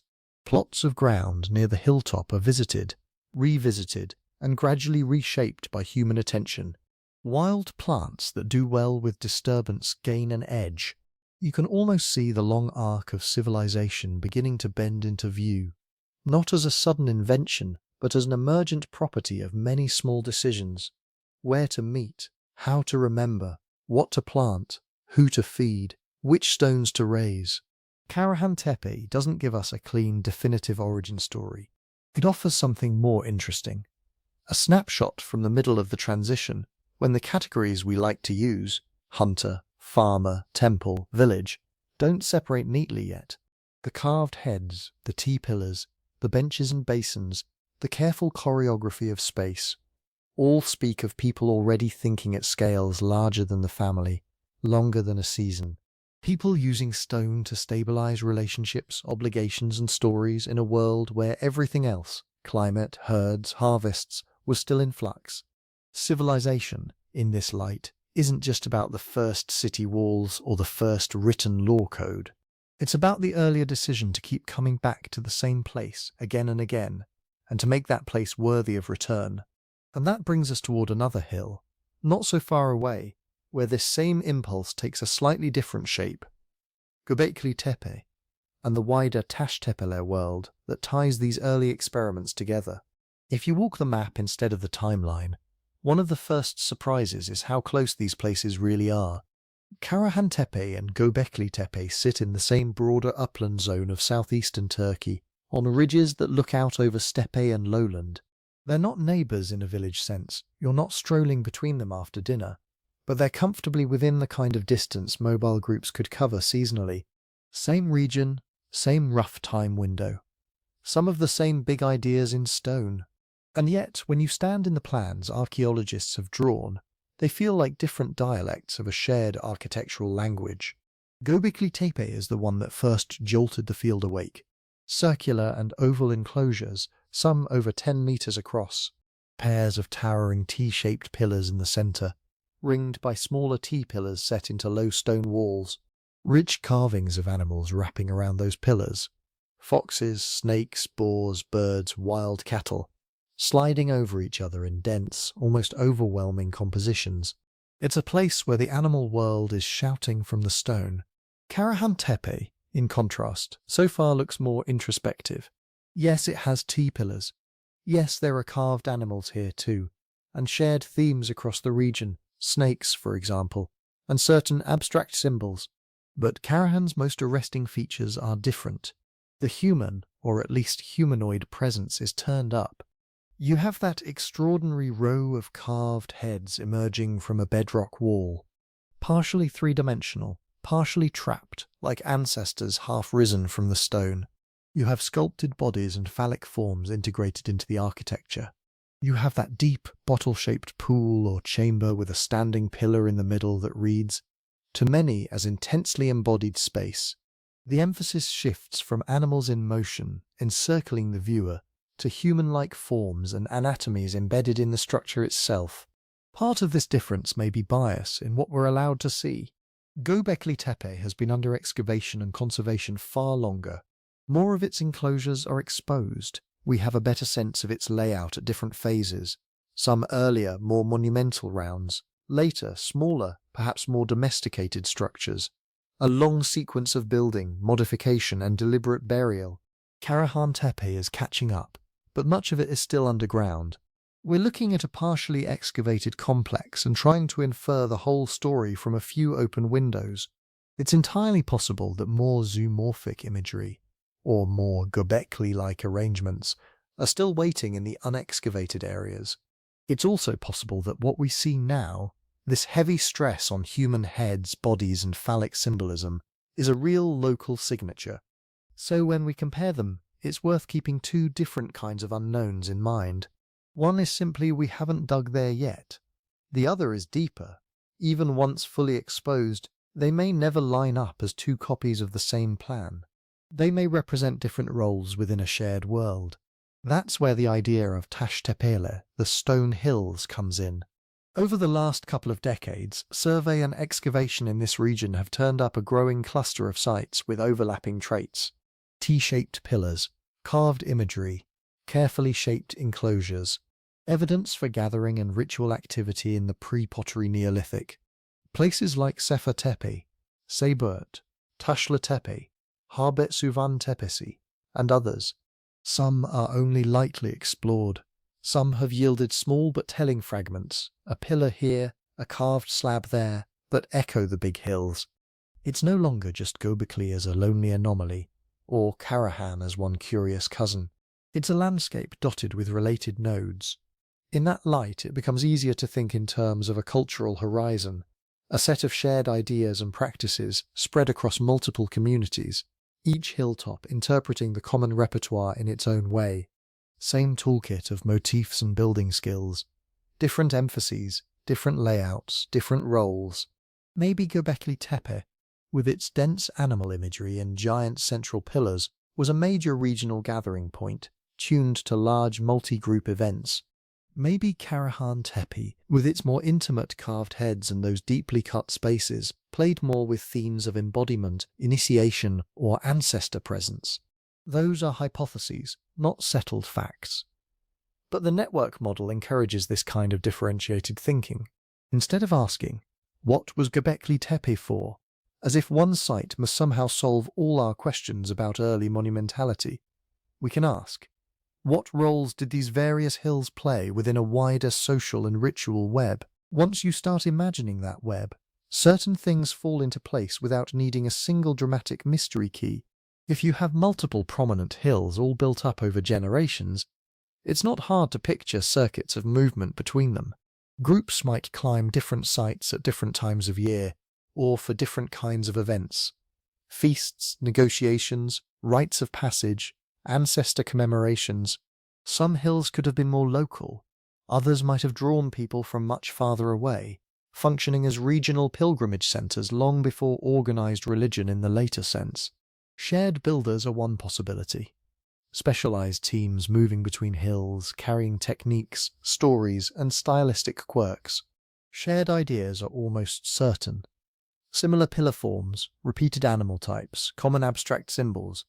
These suggest some level of communication and mutual awareness, even if each site had its own house style. But similarity doesn't automatically mean that one hill is the blueprint and all others are knockoffs.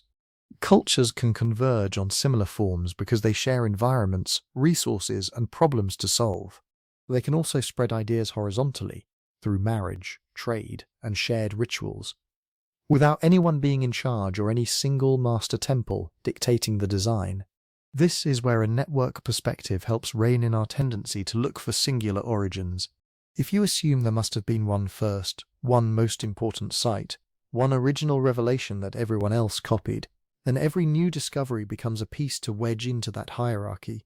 If instead you think in terms of interacting communities, co-evolving practices and feedbacks across a region, the puzzle looks different. Karahan Tepe doesn't need Göbekli Tepe to explain it. Göbekli doesn't need to be the spiritual capital whose influence trickles outward in a neat gradient. Both can be nodes in a mesh, sometimes cooperating, sometimes competing, sometimes diverging in how they materialize shared myths or social arrangements.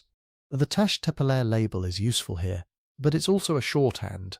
It doesn't mean every stone hill in the region belongs to exactly the same group, or that there was a single Taş Tepeler people with a unified identity.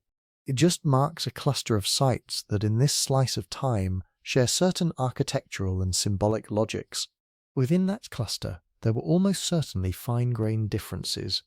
Language variants, local lineages, slightly different hunting territories and plant niches, distinct stories about origin and obligation tied to particular hills or springs. So when we line up Göbekli Tepe and Karahan Tepe side by side, the goal isn't to crown one as the template and the other as the copy. It's to see how each one makes more sense when you remember it was never alone. A row of stone heads half emerging from bedrock feels different if you imagine it as part of a region where other communities are carving foxes and cranes into towering slabs a day's walk away. A T-shaped pillar at Karahan Tepe is easier to understand when you know there are dozens of T-pillars at neighbouring sites, some rough, some exquisitely finished, suggesting not an isolated invention but a shared, evolving convention. At the same time, responsible comparison means keeping our boundaries clear. Common forms and dates tell us these hills belong to a related world. They don't, by themselves, tell us exactly who was building where, or whether the same named groups used both hilltops, or whether myths carved at one site were told in identical ways at another. We can talk about likely networks, overlapping traditions, and regional horizons. We should be cautious about neat stories in which a single centre invents civilization and everyone else merely follows the script. Karahan Tepe, seen inside the Taş Tepeler world, becomes less of a standalone riddle and more of a window into how early monumentality can spread and diversify across a landscape. And that in turn changes how we think about its ending, about why someone at some point chose not just to build these places, but to fill them in, cover them, and let the hills go quiet. If you step back from the romance and just look at the dirt, one of the strangest things about this whole world is not that people built these places. It's that, after generations of use, they buried them. At Göbekli Tepe, this is one of the clearest signatures we have. The big enclosures weren't just abandoned to collapse slowly in the weather. They were deliberately backfilled. The spaces between pillars were packed with soil, broken stone, animal bones, fragments of tools. Walls were entombed, floors covered, monuments smoothed back into anonymous mounds. Karahan Tepe, so far as we can see, seems to follow a similar pattern. We don't yet have as detailed a phase-by-phase sequence as at Göbekli, but there is strong evidence that certain built spaces were intentionally infilled rather than simply left to decay.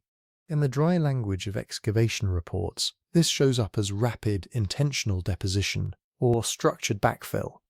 In plain language, people came with baskets of material and filled their own sacred architecture up to the brim. That act, consciously erasing your own monument, might be the biggest mystery on the hill. Archaeologists, as you might expect, have not ignored it. The most straightforward class of ideas sees backfilling as part of a ritual cycle. On this view, enclosing a space in stone and then later sealing it with earth and debris are two halves of the same story. You construct a powerful place. It lives for a while in the community's ritual life. Then, at some point, you kill it. You retire it in a controlled way. You bury the old power so that new constructions, new arrangements, new stories can take shape elsewhere. We have parallels for this in later periods. Temples that are ritually closed, shrines that are carefully dismantled or buried when their time is done, houses in some traditional societies that are burned or filled in when their owner dies, turning domestic space into a kind of memorial mound. What gives this hypothesis real traction at Göbekli and, by extension, sites like Karahan is the patterning in the fill. The backfill is not just random hill wash. It includes large quantities of broken but still identifiable objects. Animal bones from feasts, flint tools, fragments of figurines, bits of earlier architecture. It looks a lot more like selected, meaningful refuse from nearby activity areas than like a natural landslide. In that reading, the infilling is an act of transformation. You aren't just hiding the pillars. You're packing the space with the physical memory of what happened there. Meals, tools, offerings, and then sealing it. But ritual closure is only part of the picture, because nothing in human life happens in a vacuum. These hills sit in a world that was changing fast. Karahan Tepe and its neighbours belong to the Pre-Pottery Neolithic, a time when groups across this region were shifting from highly mobile foraging toward more anchored lives. Not static village farming yet, but more regular returns to particular spots, longer stays in certain seasons, more investment in built structures. Overlay that with climate. The tail end of the Younger Dryas, a sharp, cold snap, and the transition into the early Holocene. Warmer, generally wetter, more stable. Over a few centuries, the same landscapes could become more predictable, more forgiving. Plant communities shifted. Animal ranges adjusted. New options opened for people who were already experimenting with cereals, herd management, more intensive use of particular territories. In that context, Backfilling might mark more than a change in ritual fashion. It could track shifts in how people moved, where they gathered, and what counted as a focal place. One line of thought sees the burial of sites like Göbekli and Karahan as part of a move downhill, as fertile lowlands and river valleys became more attractive, better for early cultivation, more reliable for water. Groups might have shifted some of their major gatherings away from exposed upland ridges. If the center of gravity of your social and economic life is migrating toward new, more productive zones, the old hilltop sanctuaries might start to feel less central. You don't simply forget them. You give them an ending. You close them, sometimes elaborately, and consolidate your efforts closer to where you now live and work. Another related idea focuses on social change. These early monumental projects probably required cooperation across multiple bands or lineages. Coordinating labor to quarry, carve, haul, and set T-pillars is not a casual weekend project. It implies a social fabric capable of mobilizing people beyond the everyday. If that fabric changes, if alliances shift, if key lineages lose influence, if new leaders favor different styles of gathering or different symbols, it's easy to imagine a scenario where older enclosures become politically charged. Backfilling, in this light, can be a way of neutralizing contested monuments. Rather than letting one group continue to claim special access to a powerful place, the community literally removes it from the landscape. The story remains, but the physical stage is gone. There are also more prosaic pressures. Resource stress, for example. Even in a generally improving climate, local environments can be pushed hard. Overhunting of favored game near major gathering sites, or overuse of certain plant communities, could have made some hills less attractive as long-term foci. Backfilling might coincide with a practical decision. We can no longer support the same scale of feasts or events here, so which of these explanations is actually backed by the ground? The direct evidence is strongest for two things: that the backfilling was deliberate and comparatively rapid, and that the material used to fill the enclosures came from activity associated with the sites themselves: feasting, tool-making, everyday use around the monuments. The idea of ritual closure, of killing a building, is strongly suggested by that patterning and by cross-cultural comparisons. The links to climate transition, changing mobility, shifting settlement patterns, and resource pressures are more interpretive. They fit what we know from regional environmental data and from the broader spread of Neolithic villages, but they remain hypotheses rather than proven causes for any particular pit of fill. We can say with some confidence that Göbekli Tepe's big enclosures did not simply fall out of use and slowly silt up. People chose to pack them, and then they walked away. For Karahan Tepe, emerging stratigraphy points towards similar intentionality, though the sequence is still being worked out. We cannot yet say exactly why any given enclosure was filled on a particular generation's watch. Before we look ahead to what these choices mean for the story of civilization, a quick pause. If you find yourself wanting to go deeper into these long, quiet histories while you fall asleep, there is a full-length book built from this kind of slow, evidence-based storytelling. You can find it at sleepytimehistory.com, and there's a discount running this week if you want to pick it up. It follows the same calm, curiosity-driven approach you're hearing now, just in page form. Back on the hill, the other major limit we have to live with is simply how much is still underground. At Göbekli Tepe, only a fraction of the mound has been excavated, and already the picture has shifted over time, from an early focus on giant, animal-covered enclosures to a more layered story with later, smaller structures, possible domestic features, and a long history of rebuilding and burying. Karahan Tepe is even less exposed. Those striking heads and chambers are open windows, not a full floor plan.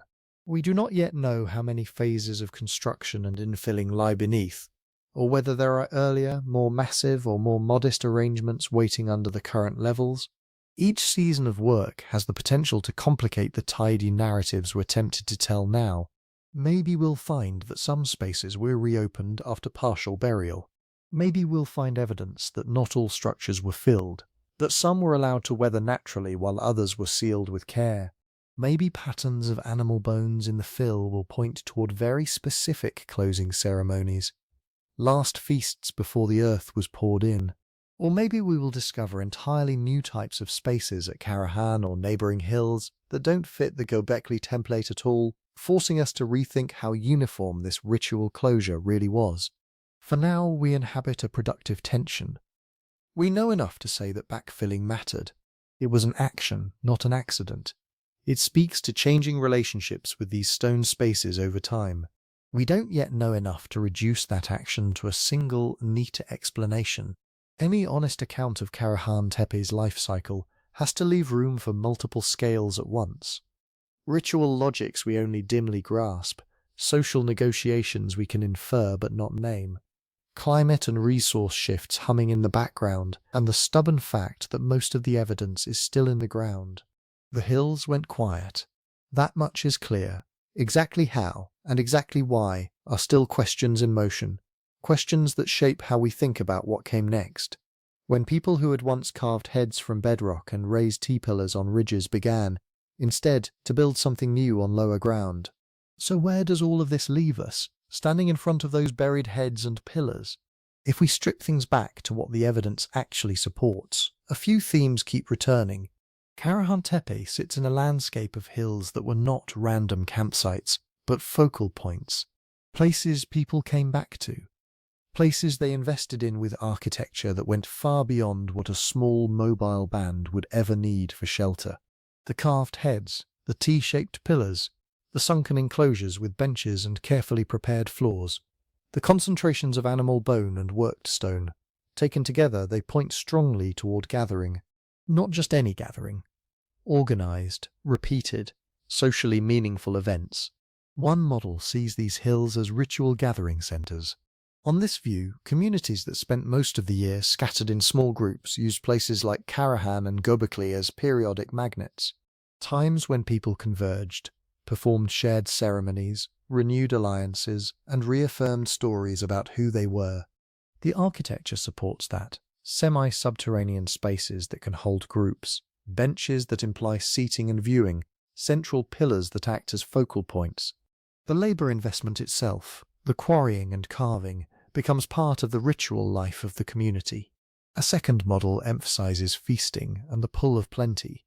Here, the animal bones and food debris are not background noise, but the main event.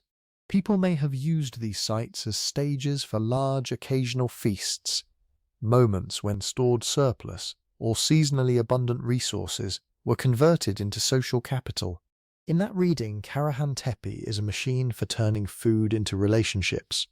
Marriages arranged, disputes settled, knowledge exchanged, ritual obligations fulfilled in the glow of meat shared and drink poured. A third model focuses on social memory and ancestors. On this line of thought, the carved heads, the upright pillars shaped like stylized bodies, the repeated use and eventual burial of enclosures, are all about maintaining a living past. The stone figures become more than decoration. They stand in for important beings, whether mythic animals, protective forces, or remembered dead. The act of building, using, and then carefully burying an enclosure becomes a way of embedding those relationships into the land itself. Karahan, in this view, is not just a ritual centre but a landscape archive, a place where stories, lineages, and obligations are written in limestone and then folded back into the hill. These are models, not settled facts. All of them fit parts of the evidence. None of them captures everything. The strongest ground we have is this. Whatever specific stories people told here, Karahan Tepe and its sister sites show that complex social life, coordinated labour, shared symbols, long-term planning was in full swing thousands of years before settled farming villages and cities. For a long time, the neat story went like this. First agriculture, then surplus, then hierarchy and temples and monuments. You plant fields, you grow more food than you immediately need, and only then can you spare the time and organisation to build big, unnecessary things. Karahan Tepe quietly undermines that sequence. Here, in the window between the Younger Dryas and the early Holocene, we see monumental architecture emerging among groups that were still largely hunter-gatherers and early experimenters with cultivation and herding. The monuments come first, or at least very early. That suggests that the desire to gather, to mark special places, to make durable symbols in stone, may have been one of the engines that pulled people toward more settled lives, rather than a byproduct of farming that was already in place. It also reframes what we mean by civilization. If by civilization we mean writing, bureaucrats, and city walls, then these hills are pre-civilizational. But if we mean the deep habits that make those later structures possible, cooperation at scale, shared beliefs maintained over generations, investment in spaces that matter more than any one family, then the roots run right through Karahan. And yet, for all that, the questions still outweigh the answers. Future excavation might tell us whether the carved heads were always buried up to their neck, or whether some originally stood fully exposed before later remodeling. Whether the headroom with the central pillar at Karahan was a unique one-off, or part of a repeated architectural grammar across the Taş Tepeler region. Whether residues on stone or microscopic wear on floors and benches can give us more concrete clues about what people actually did in these spaces. Stood in processions, sat to eat, ground grain, performed specific, repeated gestures. Whether DNA from bones in the fills can reveal how wide the catchment was for these events. Were people coming from a few nearby valleys or from much farther away? Whether we'll find clear evidence of early plant management or animal corralling tied directly to these gatherings, tightening the link between monument building and the first steps toward farming. And, perhaps most delicate of all, whether we will ever be able to say with confidence that particular stones were meant to be ancestors, or spirits, or gods, or whether that category itself is too coarse for a world 11,000 years removed from our own. For now, the stone faces mostly answer our questions with their own silence. They ask us to be patient, to hold more than one possibility in mind at once, to resist the urge to flatten their world into tidy narratives that fit our preferences. They remind us that people who had never seen a city or a book could still imagine complex, layered realities, and were willing to carve those realities into rock and then carefully hide them away. Standing at the end of their story, we can only move slowly. If you've drifted with this far into the deep past, and you'd like more of these long, quiet journeys through prehistory, there's a whole book built in this same calm, evidence-first way. You can read more about it and pick up a copy if you like at sleepytimehistory.com. If you'd like to help this kind of content reach more people, you can gently tap like and subscribe so you don't miss future episodes. I'd also love to hear where you're listening from, whether it's a city apartment, a farmhouse, a dorm room, or somewhere in between. Let me know in the comments. Somewhere under the soil at Karahan Tepe, more faces are still waiting. For now, we leave them where they are, and we leave ourselves with a simple, humbling thought. For a brief moment 11,000 years ago, on a stony ridge in southeastern Anatolia, people poured their ingenuity and their labour into stone, for reasons we only partly grasp. We are latecomers to their story. Our task is not to make them more like us, but to listen carefully and accept that some of what those stone faces know will never quite be ours.